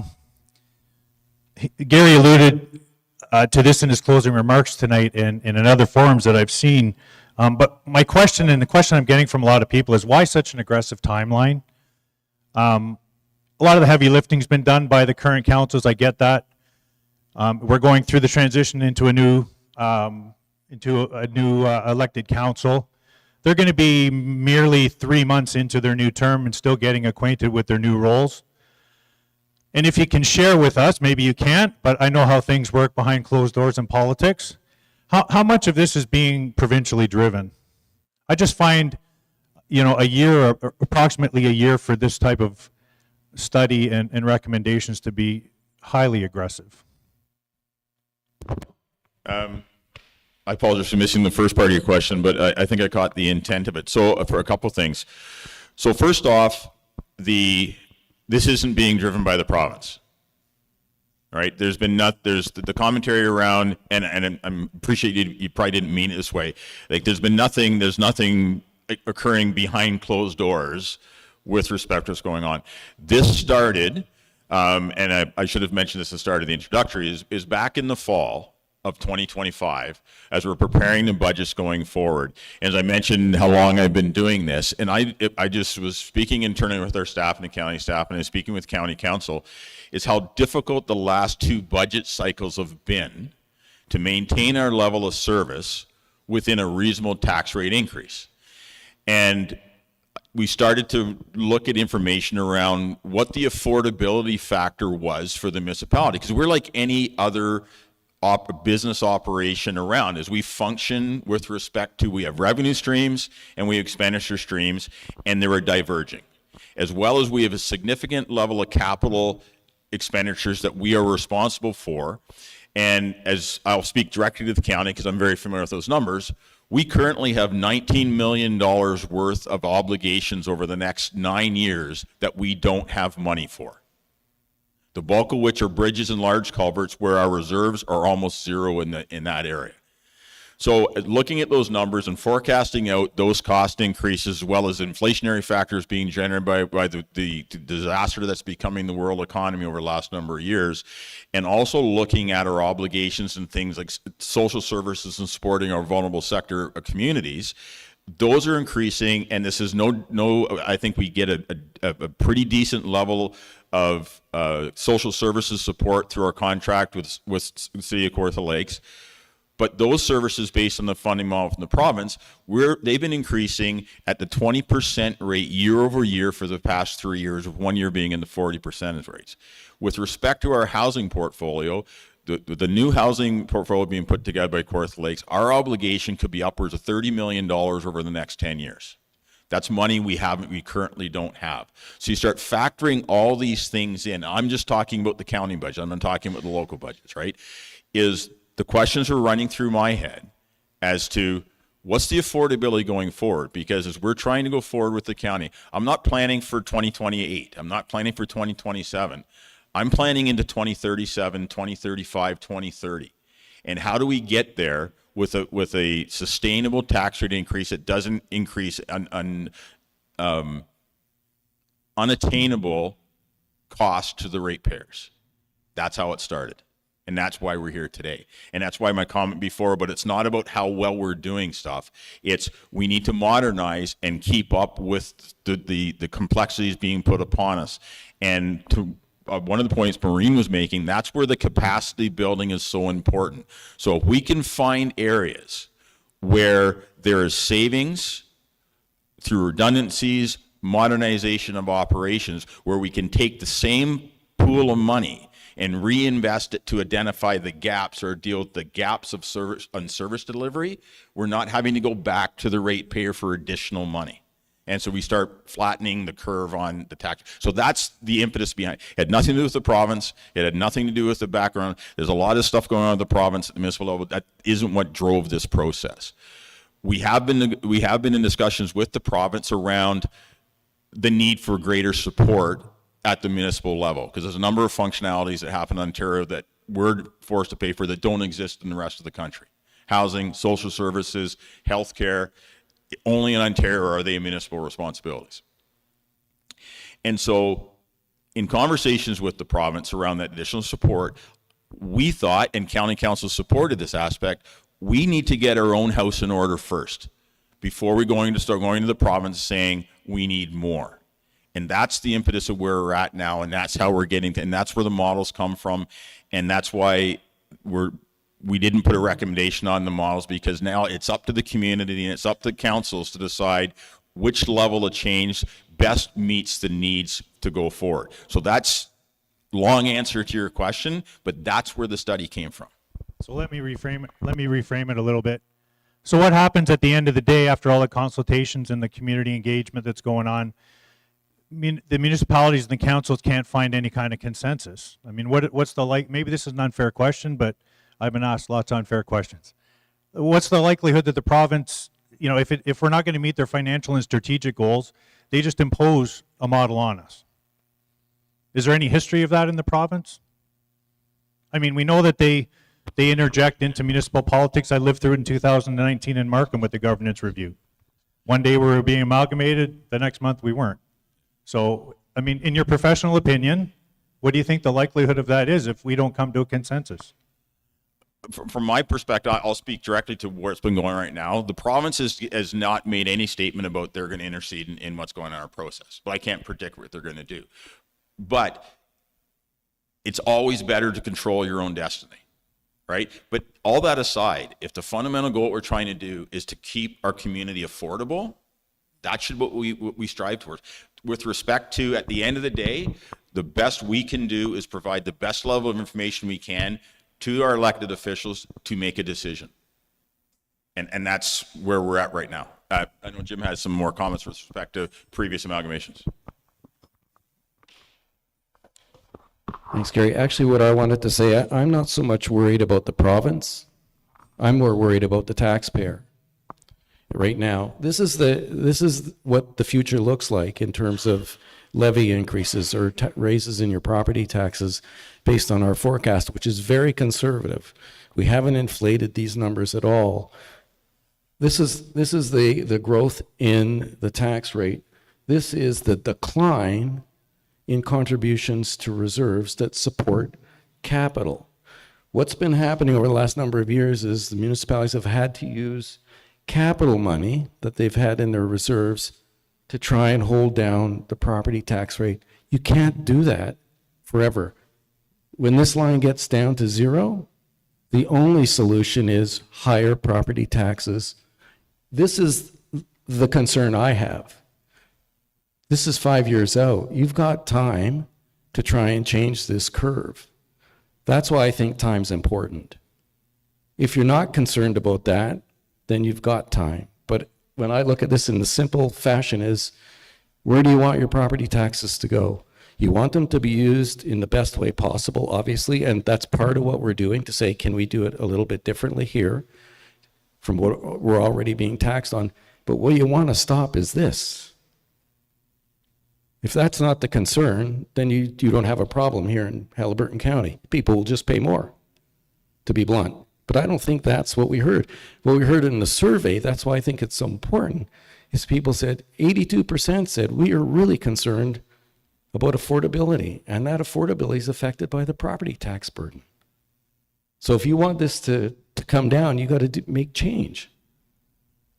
So I think it's a simple question and a simple answer in a way. It's a complex process to get to it, but waiting and waiting and waiting, this isn't going to change. This is status quo. If you want to change that, then we need to look at different ways of doing business. Sorry. Thanks, Mike. Is it on? It is. My name's Dave Burton, and I'd just like to be awful careful here. I am running a fine line. I am campaigning, not really campaigning, but I am running for election. But I'd like to say, with what we've done here, is trying to find a way to do business differently. Not that we're trying to amalgamate, not that we're trying to cut service or anything else. We're trying to maybe find a way that we can save some money for the taxpayers. And that's the bottom line. Nothing else. I think a lot of these questions, a lot of tonight could wait for a candidates meeting. And they should be answered then, whether option 1, 2, or 3, or 4 are accepted or not. But I'm very willing to look at all the options. I have to as warden of the county, and I certainly will. Thank you. I have a question, and I just wondered if you have a model that you've seen that has actually worked in the past, and something you could share with us that's where someone else has gone through this process and it's actually worked.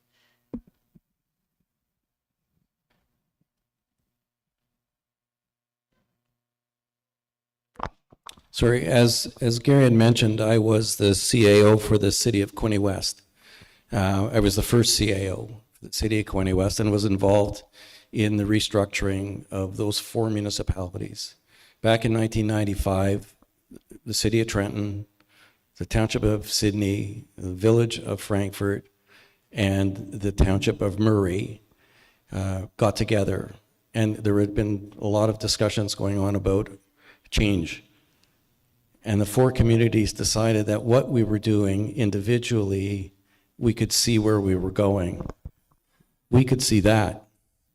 What we could also see was that growth and development was not happening at the pace it should to reduce the burden on the property taxpayer, because we were 4 separate municipalities doing things somewhat differently and not building on the capacity that we have if we came together. There was a very long discussion about what's better. And we actually had to, I remember a conversation with the 4 CAOs. And we got in a room and we said, listen, we can see the future.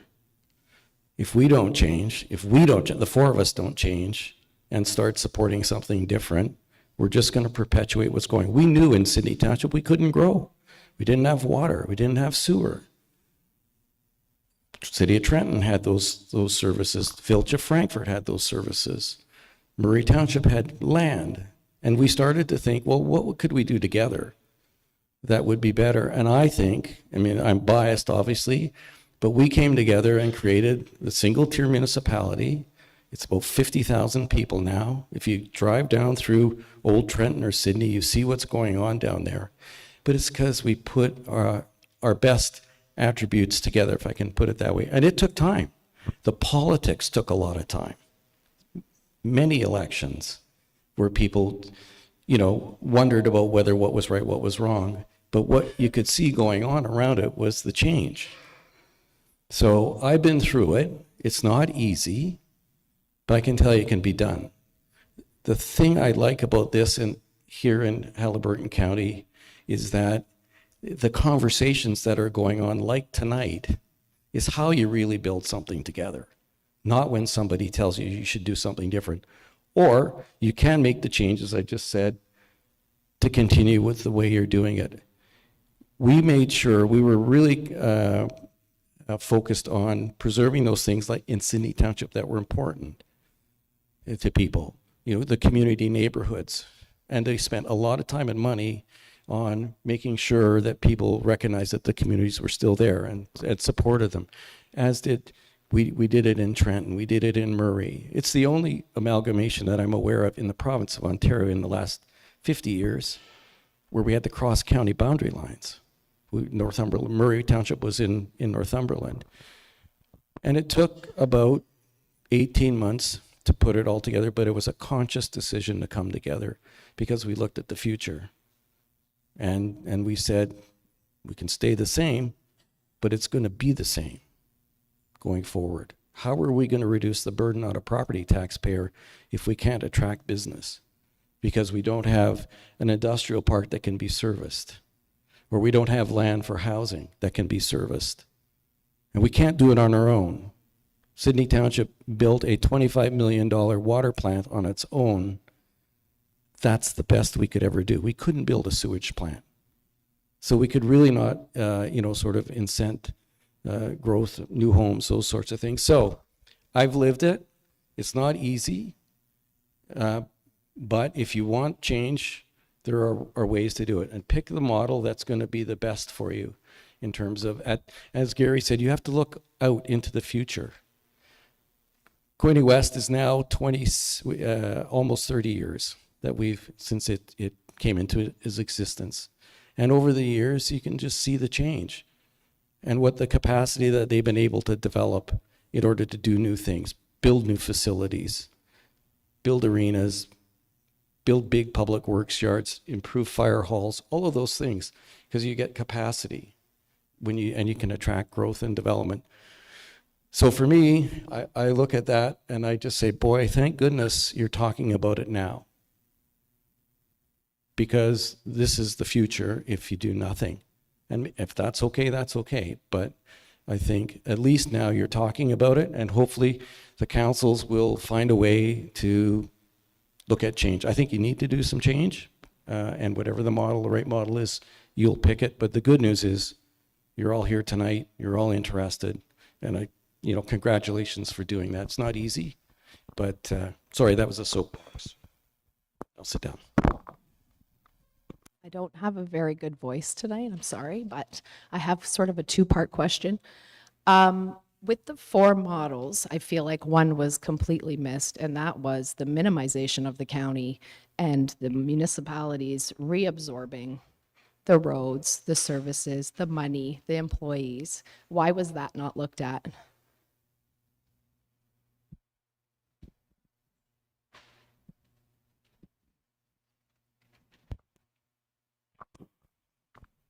Well, actually, I think we did talk about that, and we didn't think it was a viable option, to be honest. We know that the province is very interested in services being more regionalized in terms of across our broader area, and building stronger organizations is really, really the key. And I think our view was that the better way was to either bump up enhance the upper tier model because of the capacities, or the single tier is another option. Status quo is an option too if you choose to do nothing, but we really felt those 4 models represented the best options. Others may have a different opinion though. I feel like maybe instead of model 4, where you're merging 2, I would have sooner seen that information to see what that looked like. My second question is that if it is decided that we go with a 1-tier municipality or 1-tier government, like some municipalities are way easier to deal with as far like from a contractor's perspective or a consumer's perspective. Some have way better, procedures. They're more efficient. They don't have delays. They're not calling consultants every time they turn around. Like, how do we make sure that all of those bad policies don't become the norm for everybody? Because that's, I think, whoever is in charge in whatever organization, you're absolutely right. You've got to look at the best practices and make sure you implement those. We made a conscious decision in Quinte West, and I won't name the municipalities, that we said we want to be better than them. We want to provide a better level of service when people come for a building application or a septic application or whatever it is. We set ourselves key indicators to provide a quicker and faster service. It was a conscious decision of the organization.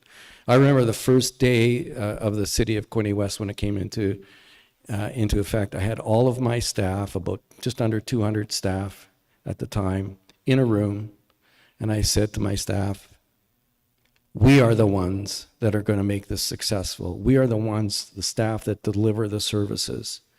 If we're not committed to this, it's not going to work. And we have to be better than we've been before. And frankly, that's what staff would rather do, is to be the best that they can. Because public service is a privilege. And most of us who work in the municipal world believe in that. So, but it'll be up to the leadership, whoever is running the organization, and I know Gary wants the mic. I think too, my other concern with that is that Highlands East is small in comparison to some of the others. And so where do we fall into that as having a say? So I think I want to add to your one question, because you raise a very important point with respect to the service delivery. in any of the models that are would be chosen, including status quo. And one of the things, and you're getting into the implementation side of things, and it's very important. And when we talked about modernization, it's just about modernizing your structure, but modernizing how municipal governments operate. There is a distinct benefit, and I was very fortunate to implement one of these in one of my previous municipalities, where you start to adopt a business plan model into the delivery of service. And we talked before about, I think it was at last night's meeting, about the integration of public input into the transition plans into whatever change is taken. So when you're bringing your piece forward, you fully understand the service level, the policy development piece of it that best suits your community. And then, so you're building that into your model as you go forward with your new structure, but also at the same time, you're building in more direct accountability and transparency into the delivery methodology of what you're doing.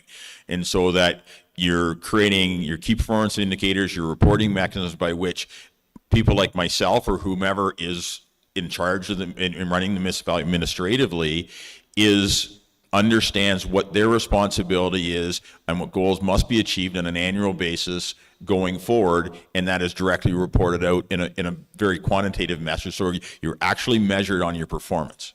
And that's the goal, because it's just not alone. It's the form follows function piece, right? You identify your function and make sure now that you can measure it and report it and be graded on it and modify as necessary. So that's the piece I think that's very important, that is the implementation side of it, and that's the commitment that we're making going forward, is that part won't be lost. It's just not, oh, we're going to restructure it and walk away. No, we're going to modernize the process as well.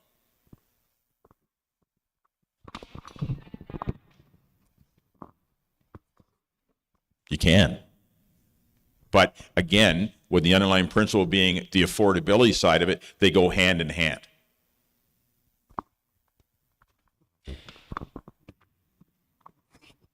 So I've been trying to figure out all evening where the cost savings is coming from, because you're showing us those lines where we can't sustain the costs with just municipal taxes. And you've been very careful to say that, no, we're not trying to eliminate jobs, and no, we're not trying to eliminate services. So where is that new money coming from? And then I heard, I'm sorry, Maureen? no, Jim, say how they did it in Kinty West. And one county had services, and one county had land, and they did development. So it's not just our community centers, it's not just our arenas, it's not just our libraries, it's our rural way of life, it's our lakes, it's our forests, it's our wetlands that we're trying to protect. It's starting to sound like urbanization, and that's not a word we like to hear. So at the beginning, you made a comment that jobs aren't going to be lost. There is the potential that some jobs will be lost, right? So Gary will say, we don't need 5 CIOs. We don't need, like this model, if they happen to look at one, like a single tier municipality, you're not going to have 5 treasurers, right? So there are positions that will be impacted. But then some of that could be reinvested in other areas to build a better sustainable model for better service delivery. But I'm going to say overall, you still need many employees to deliver the services. It's not a staff cutting exercise at the service delivery level. There are going to be opportunities for maybe, and there might be opportunities for some people to branch out and do something different. But at the end of the day, the model is going to look at something that's more sustainable overall. Okay, I'm standing here listening to all of this here. Now, you mentioned there that the county is going to need a whole bunch of money to do whatever they want to do in their next projection. So right now, it looks to me as if if we can take all these townships, take their money, we can facilitate what we want to do. And we're quite comfortable in this small township here now, and we're sustainable, and we're doing all right. So for us to give up everything to the county so that you guys can take our money and do whatever you want to do. Now, this gentleman here in the end here, he talks about, you're all the time talking about down southern Ontario or Trenton or wherever you're from, that you were down there and helped do all that. If it was that good, why are you not still there? Like, you know, like you're up, that's all you talk about here most of the night here is about that down there, what you did there. So if it was that good, I would assume you would have stayed there. Well, I'm 70. I retired. I'm more than 70. I retired. But I didn't lose my mind either. You know, just because you get old, I still have some things to offer. I was asked to participate by Eorn in this study, given some of my experience, my background with the province. All I can tell you is my lived experience that I've had over the course of my 43 years in local government and provincial affairs. And that's what I'm doing with this study. I still live down there. That's my home. I'm originally from, I'm going to say it, Red Lake. You probably don't, maybe you don't know where that is. That's in the far northwest. I've had a lot of experience, but I'm just here trying to, you know, provide advice and guidance where I can. So, but I'm retired. Okay, well then a question for you is like for the county, they're talking about, well, they got to clean up their act too. What has the county done? Like I'm trying to figure out where I would feel comfortable having the county control the township. Because right now, I don't see anything here yet. Again, the only thing I can offer that this isn't about the county taking over things. It's not about the county taking the money from the townships. And what you're seeing in the projections, I mean, this slide is important. That's all 4 municipalities plus the county. So I'll be blunt about it. Not one of us is in great financial condition. That's the bottom line of the study. However, as Jim pointed out, we have the time now to take corrective action to make sure that we can maintain our service level, keep our community centers functioning, keep the libraries functioning at the level we all currently enjoy. So, and that is the point going forward. And that's all we're putting options forward to council. I, as the CAO for the County of Haliburton, I have a responsibility to County Council and by extension the broader community of the entire Haliburton County, right? If I wasn't bringing this information forward or action being forward, I'm not doing my job, right? So I'm just trying to make sure that, as Jim mentioned, Darrell, is the important part of this piece is the people that live in Haliburton County, and making sure people can continue to enjoy what's going on here in an affordable fashion. So that's all we're trying to do. We're not trying to take things from anybody. We're not trying to, as Jim said, the guardrails has been very clear from the members of the public, is to maintain the current level of service or enhance them. And that's the goal. And the only way that can happen is by change. And the level of change is up to the elected councils going forward. So please don't anybody take this as a punitive thing or a takeover thing. This is a fiscal reality that is facing Haliburton County. We have a limited tax base. We don't have the buffer of, I have a considerable level of large urban experience where our residential part was only 20% of our revenues, right? Where we had a great large industrial commercial buffer to mitigate the impact on residents. We don't have that benefit here. So how do we adapt the system of governance we have and the service we have to allow the services to go forward? And that's what we're trying to do. And I think that's the nature of the public response we've received, and the what I think is extraordinarily good advice from Maureen and Jim and the rest of the EORN team on how do we achieve those goals going forward for the betterment of the whole county. And that's what we're trying to achieve here. It's not about taking anything from anybody.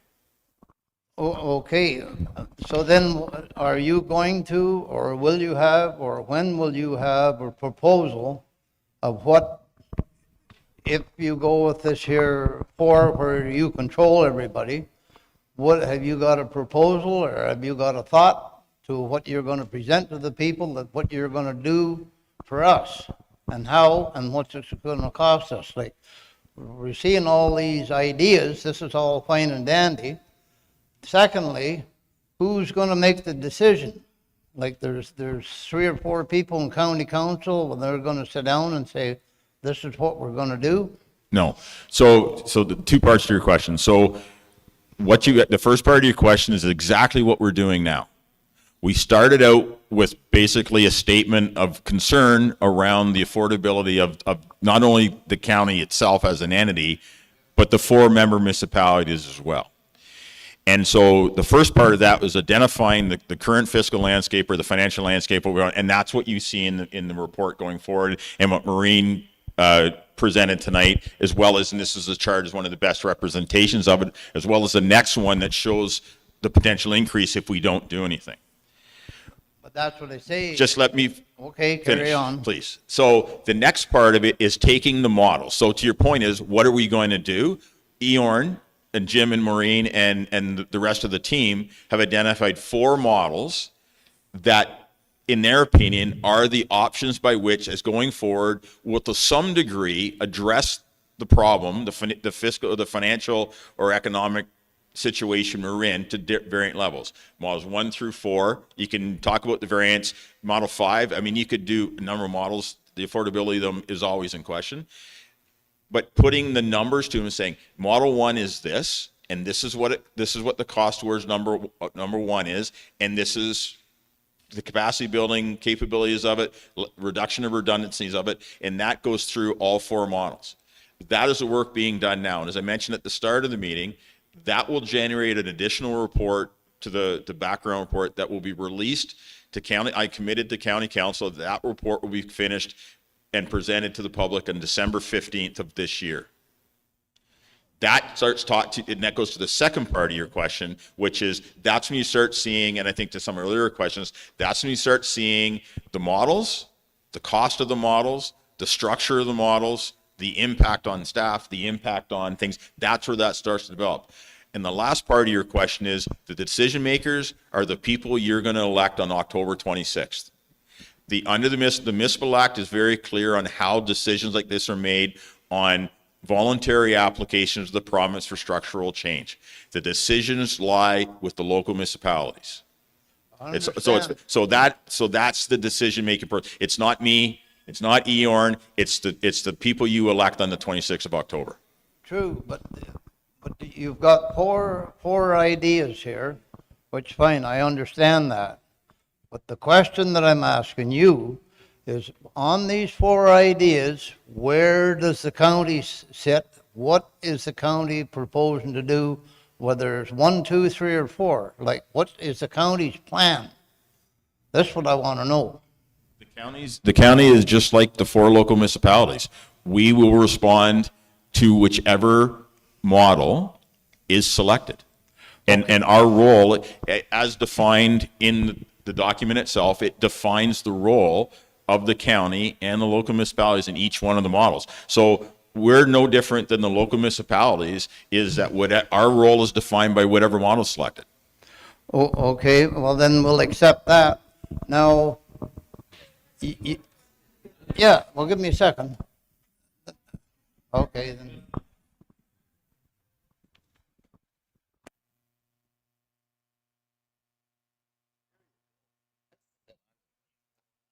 Thank you. You've sort of just touched on my question, which is, as a general population, our choice is who we elect. That election date, because of this timeline, is on October 26th. So there will be no new information for our candidates to even select a position that like if someone came to me right now as a candidate and said that they had a position based on the information that they're given, for me to select them as the person that I want them to make a choice on my behalf, I'm flabbergasted.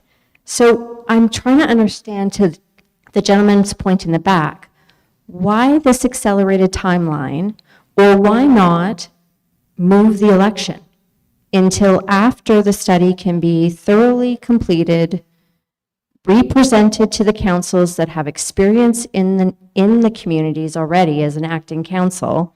Like, I really don't understand. I'm a voter, and I have no way to select or evaluate a candidate's position or even understand what my position is based on the information you're providing me. And so I do not understand this timeline, because this is not just a change for I'm not just voting for their position for their elected term. We are fundamentally changing the way that our government is going to be run for a lifetime. So the short answer to your question is you're right on the part about the magnitude of the decision. However, and I think this is an important thing because it's come up before, is the predominant thing going into the election. So first part, we can't change the date of the election. That's provincially mandated. It's set for it's the same date for every municipality across Ontario. We can't change the date of the election.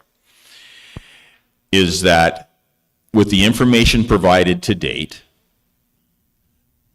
and the survey results received from the input from the public to date, two things are out there for people's understanding and consideration. First off, there is a financial situation that needs to be addressed. The current situation we have is not sustainable over the long term, to Jim's point, unless everybody's comfortable with a continual rate cost increases going forward. With respect to the rest of it, is going forward is the understanding of, or the recognition for the need to change, right? And that's the piece going Understood. in. And but so these just models are very different from each other. with respect, they're derivatives of each other in the sense that the status quo is the model everybody currently has. That's the understood model. Single tier is single tier, and it's well explained. It all depends upon the main, how the service is delivered, right? And so when you're electing people going forward, if their standpoint is understanding that the change is needed, now you have the information, the people you elect going forward on the basis of change, because the models aren't changing between now and January. The information will be provided, is going forward for the decisions to be made. They're making the decisions based on those, and there is the opportunity, as we said, going forward, for more enhanced public input as the decision process goes forward. In the perfect world, yes. I mean, the election would be at the back end of the process. But as we've shown, and Ian number has shown, is something needs to change now. And by waiting another year and a half, or next election cycle is 2030, another 4 years, that graph keeps growing. Is And that that's graph where broken, we're at. and I apologize for not reading the study, but is that graph broken out by each municipality in the study? Is that graph broken out by each municipality? Okay, and I get it that we all have a problem, but some municipalities must have a more significant problem than others because there's very different model changes, if I'm understanding the next slide properly. So that graph, if you go to the full study that's available on the county's website, I can even give the page number 172, but there's an appendix at the back of the study that provides exactly the same graph for each of the municipalities. And I will tell you that what is Representative Highlands East looks almost identical to I what get you it. see. Like there's not going to be any good hockey stick or like no one is Well, going to have. at the end of the day, what you see is capital's relatively flat, the levy's going up, and that's where the biggest risk is. And reserves are going down.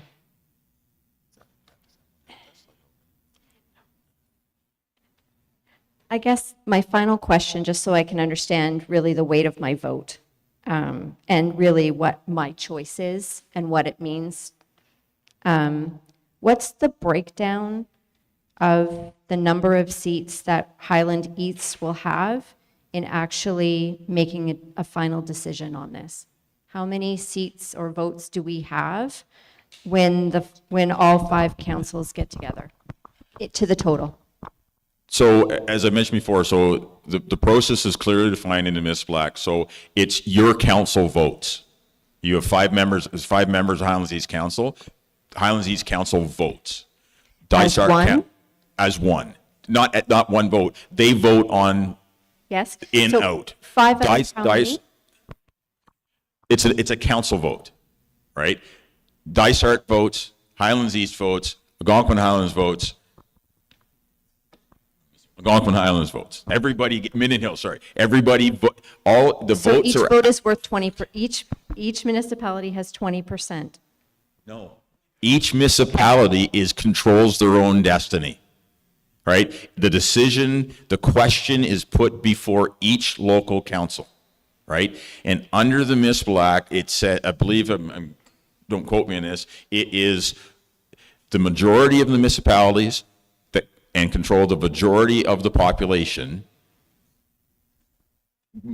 go forward or not, right? So each municipality, there's no proportionality of vote. It is the vote of the council that you will elect on the 26th of October. Mike? Right behind you? This gentleman here? One quick question. I'm interested to know, do you have any historical financial data on other amalgamations that happened to show where efficiencies were made and how those efficiencies were achieved? Because I think that data would go a long way in selling this to people.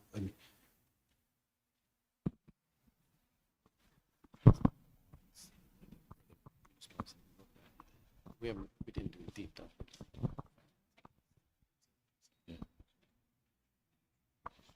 So in the study, we did identify some other areas where there was amalgamation or changes in the governance structure, but we do not have that financial information that you've just indicated. We don't have that data. Could we find it? Potentially, but we don't have that data at this point in time. I think that through what we're going to do in the next phase, that will kind of demonstrate what we think a new structure would look like. I think that will build confidence in people understanding whether or not there's capacity, and it's gonna benefit overall from a longer term, more sustainable model to deliver service. I think that the information we're coming back with, I think that will be evident. And if it's because that's the point of that exercise.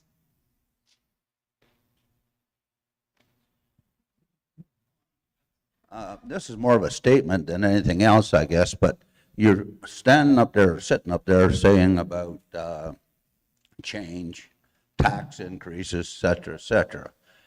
Born and raised in Haliburton, but I've never seen a new business arrive in this town that hired people, manufactured anything. Why has Haliburton County not put a group of people together to go to GTA, whatever they have to do, and get employees or employers to come back into the Haliburton area? That would lower your tax base, give employment, and give everybody more business, but you never hear of that. Right. So kind of coming back to what I said earlier, if we're able to take a look at all of our costs and all of our staffing model, there's going to be some opportunities. There'll be some positions that will be lost, but there'll be some key positions that could be gained and created. And economic development is one of those areas. But our elected officials and people working for them have to change their ways to go out and look for work. You're correct. Because nothing's changed.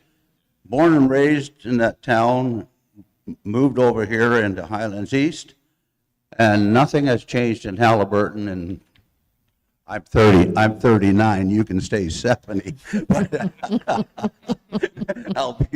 But nothing has ever changed in this community. But you guys say we have to change. Our politicians have to change? Right. The 98% residential needs to change. Good. Change them.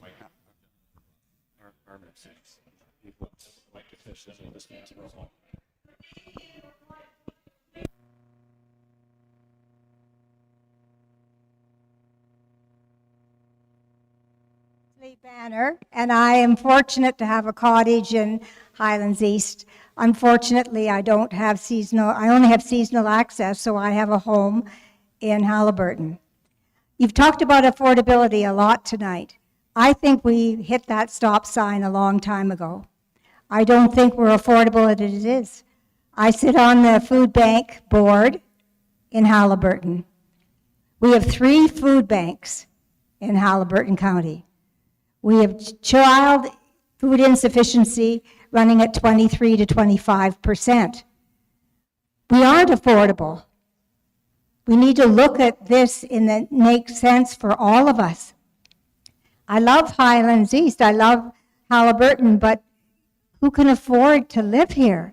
Many of us only received a doctor in the last 6 months of all the years I've been here.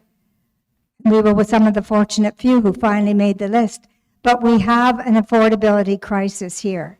We cannot pretend that this will save the affordability. We're there already.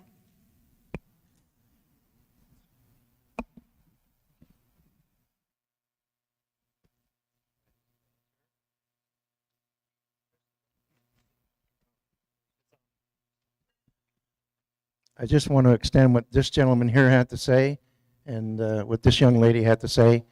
And I hope I'm not offending anybody, but if you look around, I don't see very many people under 30, under 40, under 50. I thought you were 50. How is this going to attract young people? I'm going to go to Jim for 1 second. I have a 2-part question. He said they introduced this and it worked and they brought in industry. But what he forgot to mention is accessibility. He's right off the 401, right? They have a younger crowd. They can attract industry. They can attract young people. What can we do to do that? We have schools. We have a school in Wilberforce that's it's not utilized to its full extension. We have people that can't afford, young people can't afford to live here because they don't have jobs. We have no industry. I've been here 22 years in Wilberforce area. Well, all we've ever had come into this town was a pharmacy. That's the end of it. We've done nothing to attract business. And without business, we don't have the tax base, we don't have the population. If I may, I think you've hit the nail on the head. Doing the same thing over and over and over like you're doing is not going to solve your problem. What we're suggesting through the governance and affordability study is you do need to do something to change that. Because if young people are concerned about the cost of living now, as you are, they're going to be even more concerned about it, and it's going to be even more unaffordable. You need to do something. And yes, economic development is one of the most important avenues to trying to change the channel. And there needs to be maybe a different approach and more emphasis on it, more investment in economic development. Maybe you need a business park that's fully serviced, has enough land, those sorts of things. Doing it individually by yourselves as 4 separate municipalities would be a big challenge. That was my experience. When we came together, we were able to bring the capacity of the 4 communities into play. So I would agree with you. This is why I stood up and said, this is what concerns me. I'm not concerned about the province stepping in. I'm concerned about today and what your future looks like if we don't find ways to do things a little bit better and a little bit, with more capacity to invest in things, to invest in infrastructure. Yep.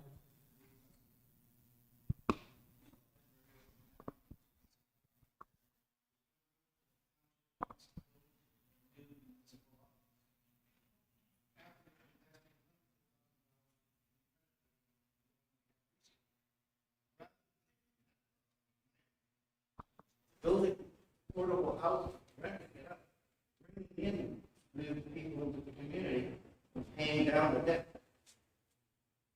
I'm sorry, I can't comment on decisions that have been made by the, elected officials, but, so I can't have an opinion on that one, to be fair. I just don't know about it. Sir? First off, I want to say thank you. You guys have stayed really calm tonight. We've been throwing darts and bullets at you, and you guys have done a hell of a job. Next, I'd like to say that a lot of these questions tonight is held for candidates night. This isn't your guys' job to answer a lot of these questions. But I think what happens, we're all sitting here and we're looking and everybody's saying, you know, we're going to give more responsibility to the county. And I think you have people who are in Minden Hills, you have people who are in Highlands East, you have people in Algonquin Highlands, and everybody's saying, we've got these charts. One says one county or one municipality spends 3 million, one spends 4 million. I think there needs to be a night where one of the mayor or the councilor or somebody sits up there with you guys and tries to show us and give us confidence that we know in Highlands East we are going to get that $3.2 million. I think there's a lot of uncertainty with this right now where all this big pot's going to go into one pot, and how do we know we're going to get our share? To me, that's the one I'm having problems with.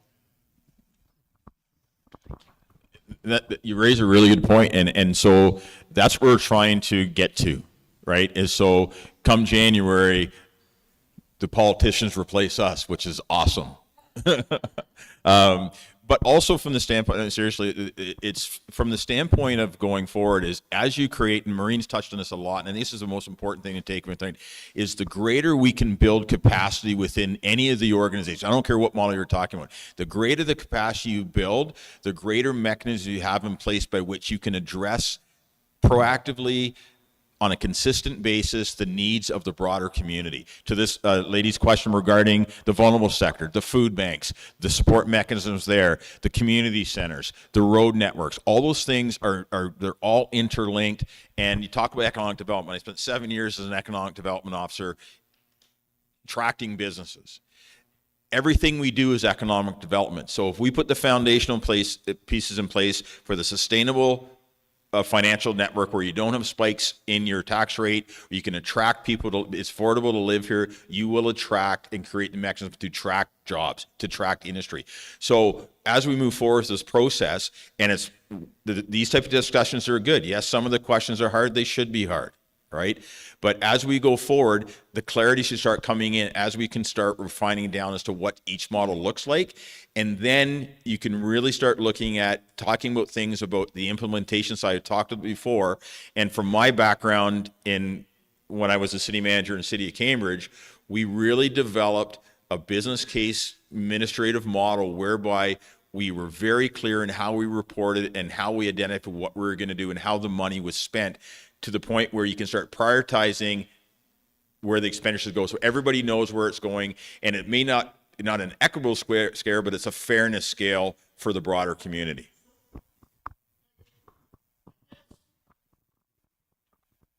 Step, you're going to give us more, how you're going to guarantee that each community is going to get their share of money. Is there a new way we can vote in the county? Like, is there, so that everybody has a say in that upper tier government? Well, again, it depends. It's a model structural piece, right? If you look at model 2, which is a single tier, well, yes, part of the development of that will identify what the representation on that council is, right? And so then you'd be voting people to sit at that single tier council. And then same thing with the other models. The vote, that's all part of the process.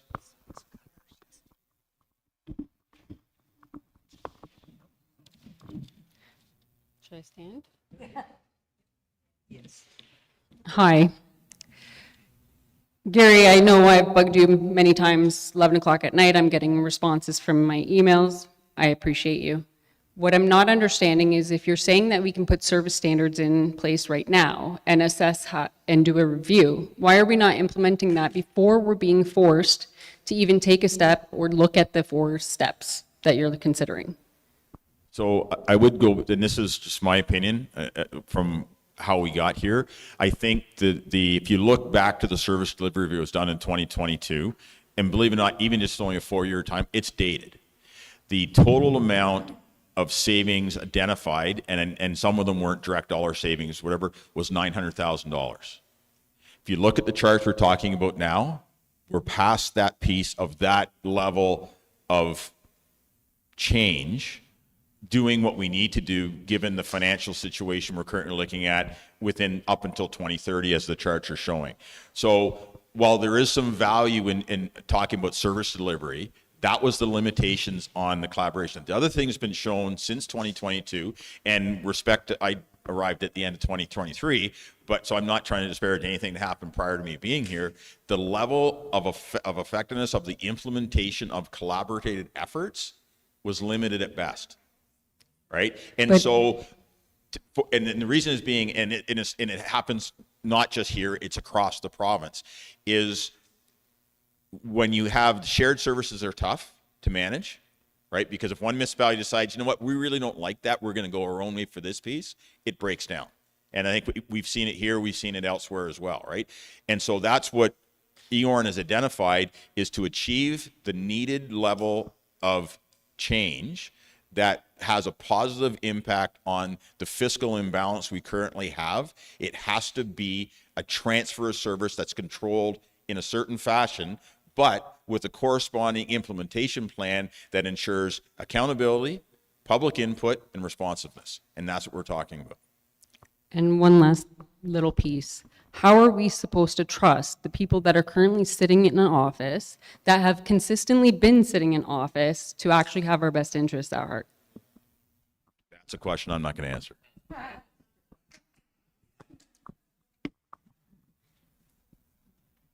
You talk about being sustainable and all that. Well, there's a lot of people here that came from south of here originally. Some people lived here, went down there, come back here. Durham region, 1974. 1975, taxes were almost double for the rural people.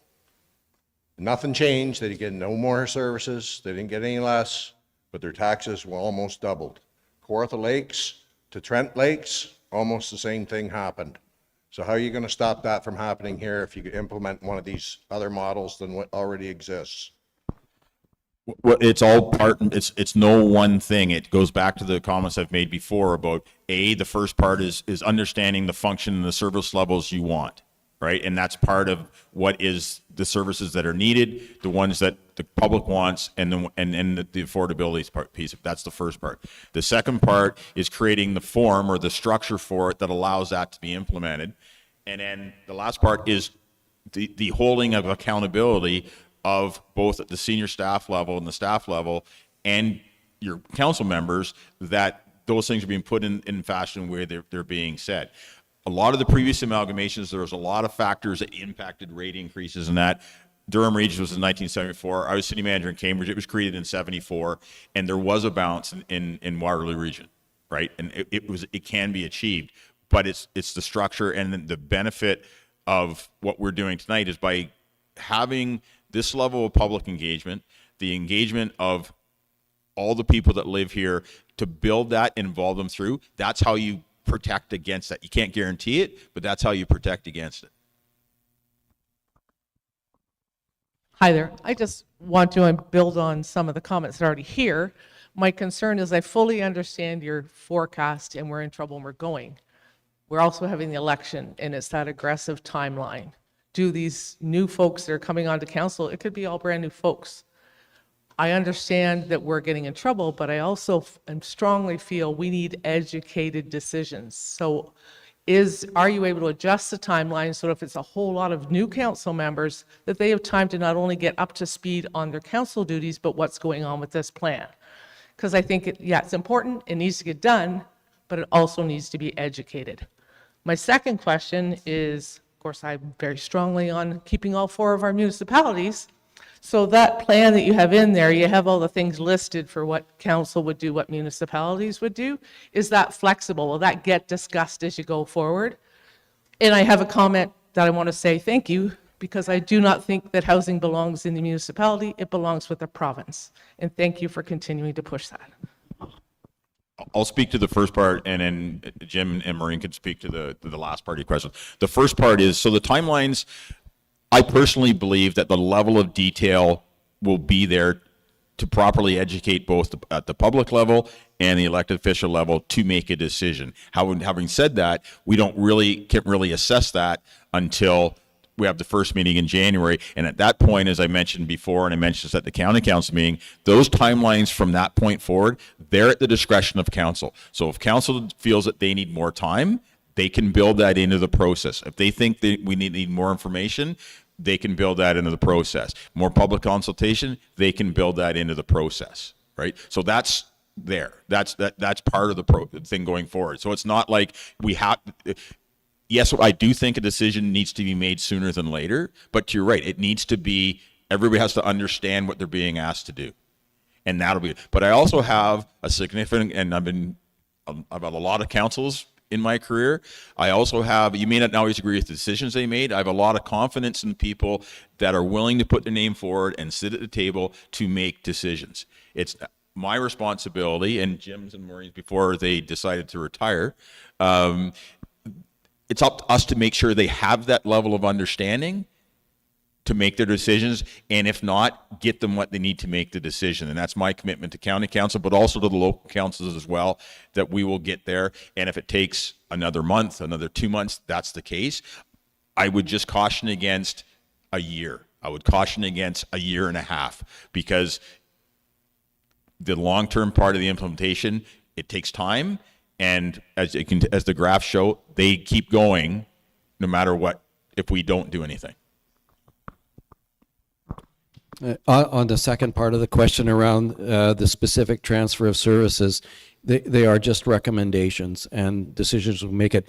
As I said at the beginning, we're already hearing that from some folks saying fire services, if you're going to do a Model 3, fire services shouldn't stay at the local level. They should go to the upper tier. So those kinds of decisions will ultimately be made by the elected officials, but these are recommendations from us based on our experience.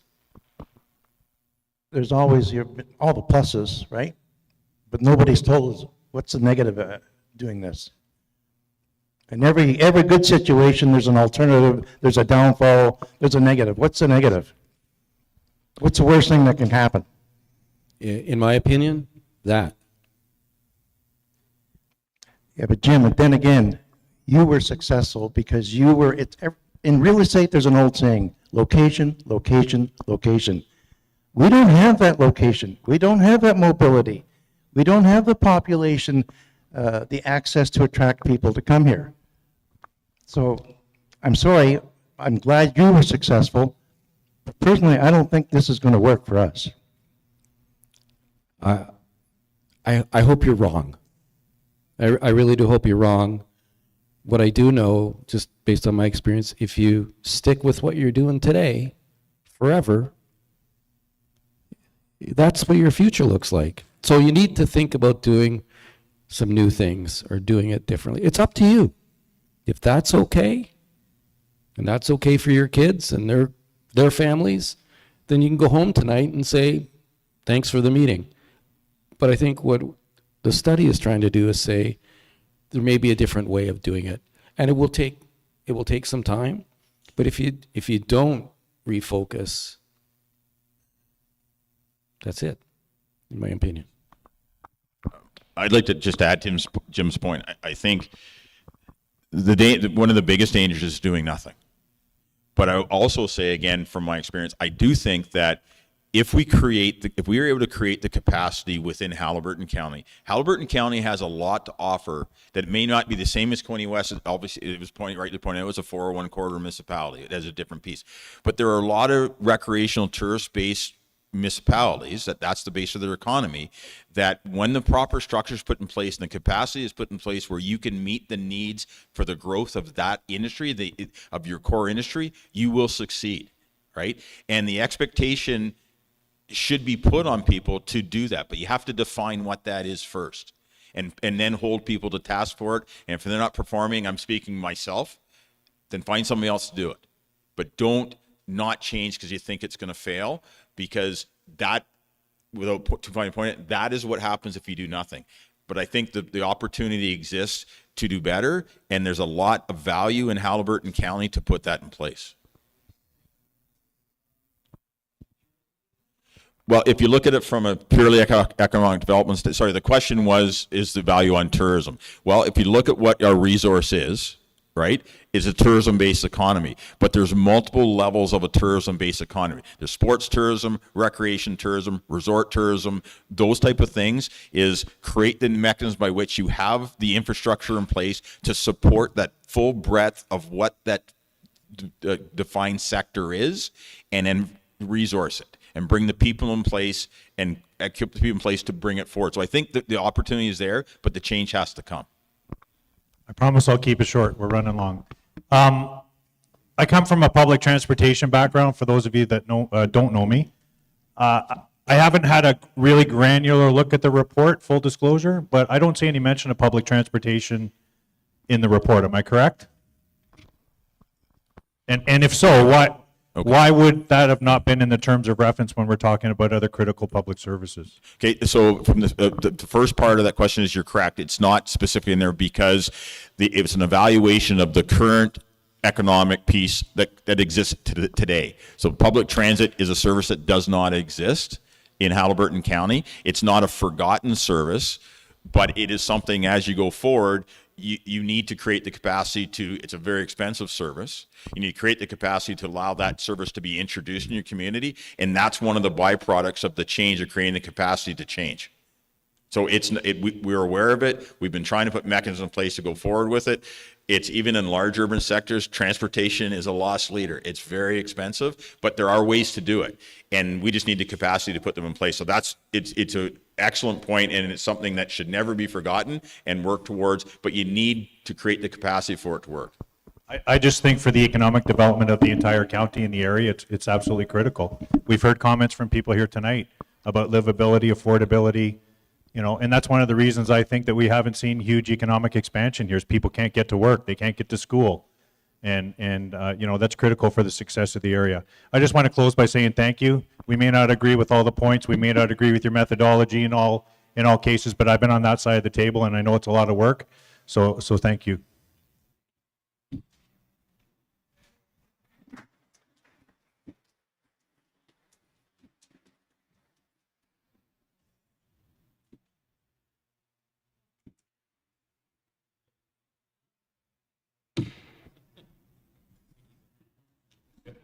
Downfall of Haliburton County, it always has been.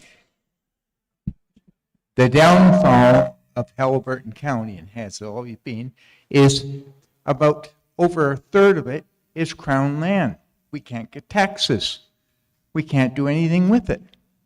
So that's, compared to all the other counties around here, that's why we're so poor. The government just doesn't chip in or get rid of some of this land. And that's why we're looking to try to adjust and adapt to that situation.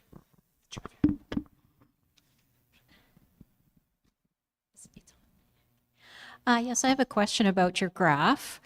At what point is there a sweet spot between the tax levy and the gap between capital and asset management?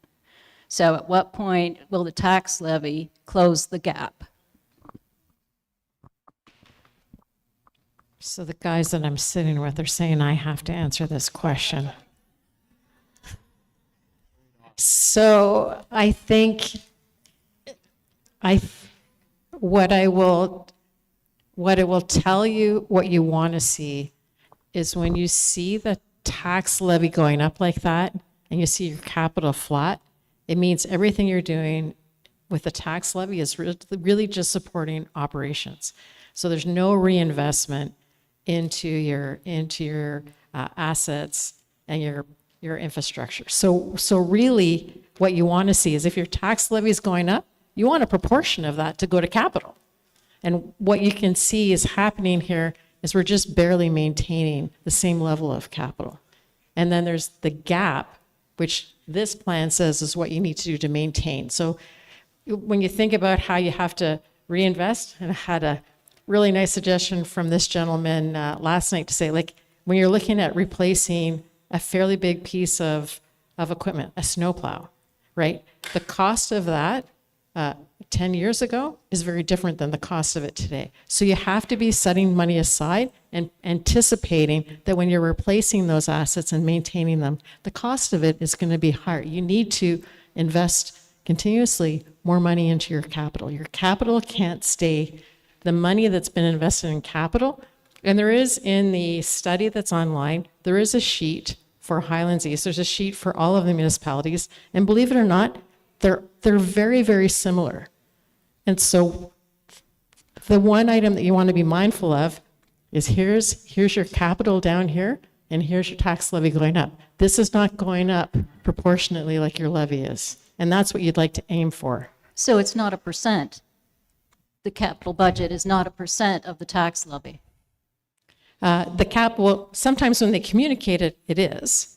But if you're going to increase, let's say you're going to increase your tax levy by, $500,000. Well, you want a portion of that to be to increase your capital budget, right? So if your capital budget the capital budget here is about a little over 20 million amongst 21 million for all municipalities. Well, you want to see it go up to 22 million, 23 million, 24 million. You want this line to go up in the same fashion as your tax levy goes up, right? Proportionately, the tax levy should support operations and capital. So you'd like to see both of those go up proportionately at the same rate. Right.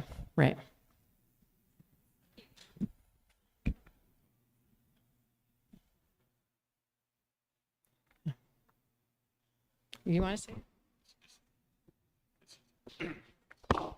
Just to add to Maureen's point, when we talk about creating a capacity within the budgets by making the changes to the structure, if you free up X number of dollars that's currently being spent on operation and you no longer need through the change, you can now reinvest that into the capital to start shrinking that piece. Right. So it's kind of a twofold thing. And so it adds to your question from a percentage basis, you're adding a proportionate amount of money into capital that was previously going into operating.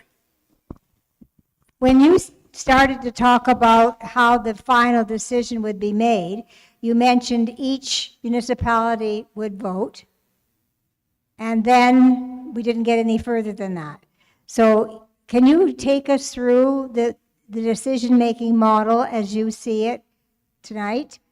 And is it open to change or not? I'm not talking about we would all vote, because I heard you at the Dysart meeting say that's not going to happen. But does each individual municipality vote? Yeah. So the restructuring, the process for the approval of restructuring is clearly defined in the municipal act. So on a situation like this, where it is a voluntary consideration, where the municipalities are pushing it themselves, it's defined in the municipal act where the decision-making authority for that rests with the local municipalities, not the county council, but the local municipalities. And it's based on, and it doesn't have to be unanimous, it's based on the majority of the municipalities that control the majority of the electorate. If that number is achieved, well, then the application can be forwarded to the minister for approval. So doesn't that leave the small municipalities at a real decision that's going to be difficult if Haliburton, Dysart, and Minden were to say yes and the other two were to say no? Yeah, so we're going to actually part of the process, we're going to actually have that put in place where we're clearly define and lay out the process for each, because the approval process changes per model. Like each model is different how the approval process goes. So that will be part of the process going forward, where all that will be clearly laid out as to, if it's door number one, this is the process. As door number two, this is the process going forward. So will that come back to us for input, or is it just a fait accompli once you present to the council? Well, the process itself, the approval process itself is legislated. It's not discretionary by local council or county council, the approval process is defined. The aspect of leading up to a decision, there's public input, there are public meetings, there's influence that going forward, that will all be part of it.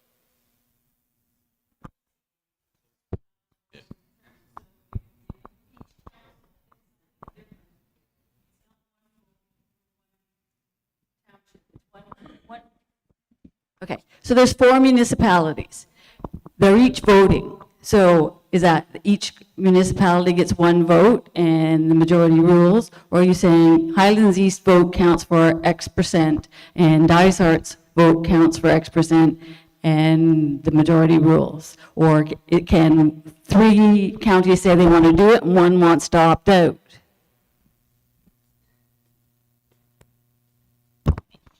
So it's not quite a percentage base. So I had the section of Miss Black myself. It's actually defined. So to your point, it's not, you don't need everybody to agree, right? And so it's based on the number of municipalities that vote a certain way and which proportion of the population the eligible electoral people they control. Right? So that's set by the province. That's not a local thing. That's not set by the county, the province. So right? just to clarify, you're saying each township has 1 vote, but some votes have a higher weight than the others. Is that correct? That is based on population, right? So, and that's mandated, right? Right. So what is So there's 4 votes, but they're not equal votes. Correct? Exactly. But it differs by model chosen. So part of the process we're working on as well is to identify, to clearly articulate what that is for each of the models. So people will know what the process is for the approval and how it rests. So they're not voting on the model. Yeah, okay. You're choosing the model and then they're voting on one model. No. Okay. So there's So 4, just- vote on each 4 models? I'm going to try to explain it to you. All right. All right. So as part of the process going forward, we're doing the cost analysis on the various models. We're also identifying within the report that what the approval process is. Full stop. Right? The approval process is a little bit different for 2 of the models. Right? And so that has nothing to do with what's going forward to council. It's just information being passed on. So if the decision is whichever, pick one. If they're voting on one, it's going to dictate. So how do they decide which one they're voting on is what I'm getting to. It's not pre-assuming anything. It's just, if it's a fact because it's legislatively dictated. That's why it's important, because it's not straightforward. That's why it's important in going forward that is all clearly outlined in the information packages going to the public and council. I don't think you're answering the question. Well, I think I did, because I can't give you a specific answer.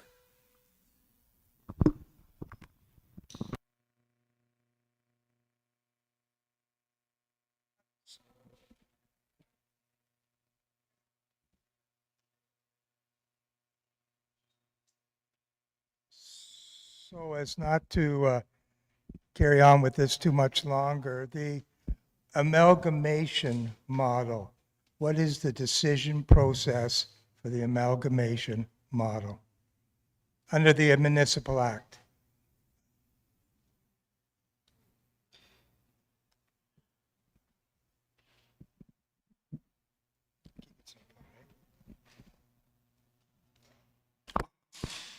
It's been a little while, and we always should, make sure that the lawyers are on side with this check. But the Municipal Act, Section 173, is called a proposal to restructure.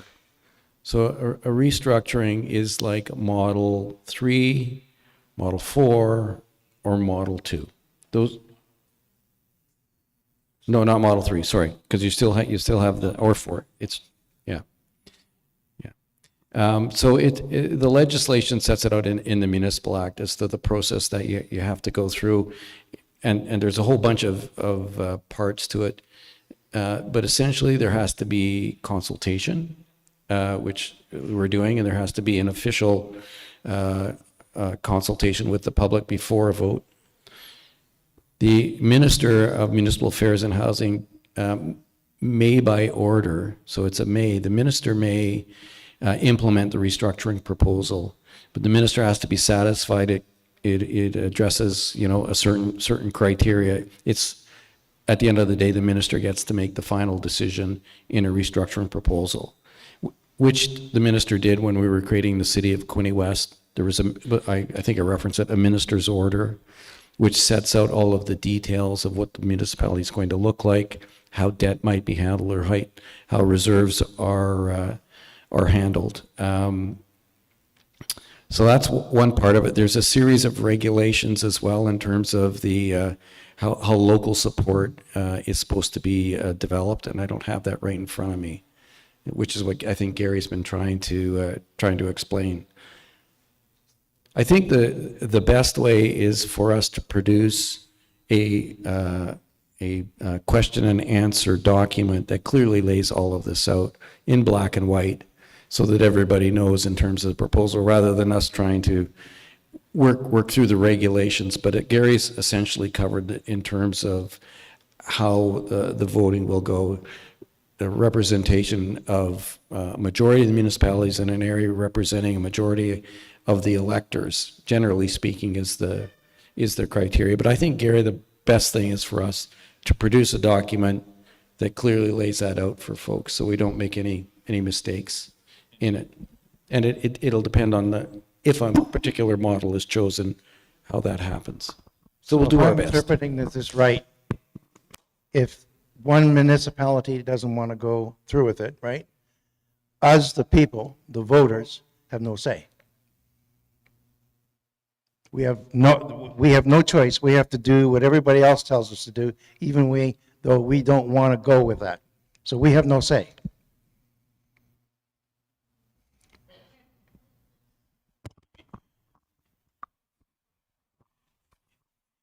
Yeah, the way it's set up, and Jim's right. I mean, it's important that we provide the full detail on it, because it is different per model, like how the process works. But essentially, yes, like there is clauses in each one that says it's not everybody has to agree, right? And so, yes, there could be a situation where if 3 of the 4 want to do X, 4 comes along for the ride. But having said that, because the biggest caveat in all of this, and this is the last I think we should say on, because it gets complicated, the minister has the final say, right?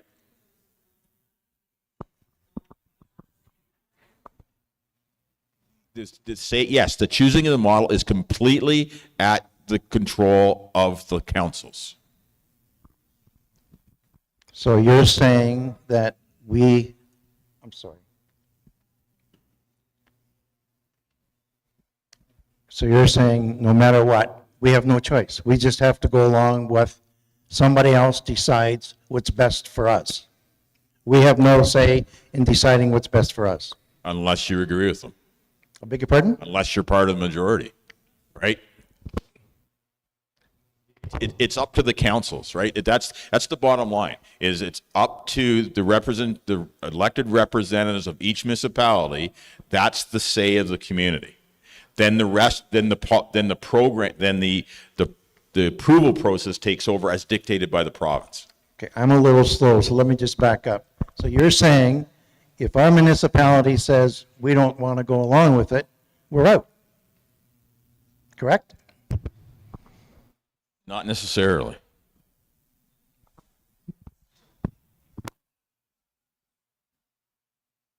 So just to clear, so we're not trying to not give the import to your question. It's a very important question, but I think in fairness to everybody, that because it's not as straightforward as one would expect, that we're part of the document you're creating. It will clearly outline how the process takes place and where all the authority lies through the process. I think that's the best for everybody, because it's not as straightforward as one would think. Yes, all the information that pertains to the approval will be part of that document. Okay, I think we'll take one last question. It's pretty late. I work for the county. I'm an employee of the county, and the county.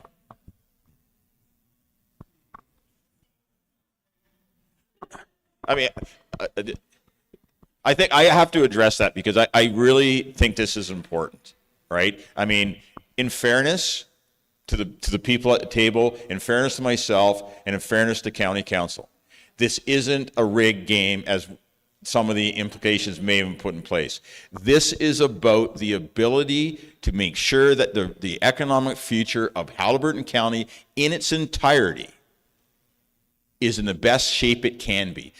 People may not agree with the options put forward, but the one thing I can tell you right now is if we, and Jim said this, if we do not look at a method of change, that is what happens. So with respect, and I apologize, it's late, but please do not take it and think there's something weird going on here. This is about ensuring the future of the county.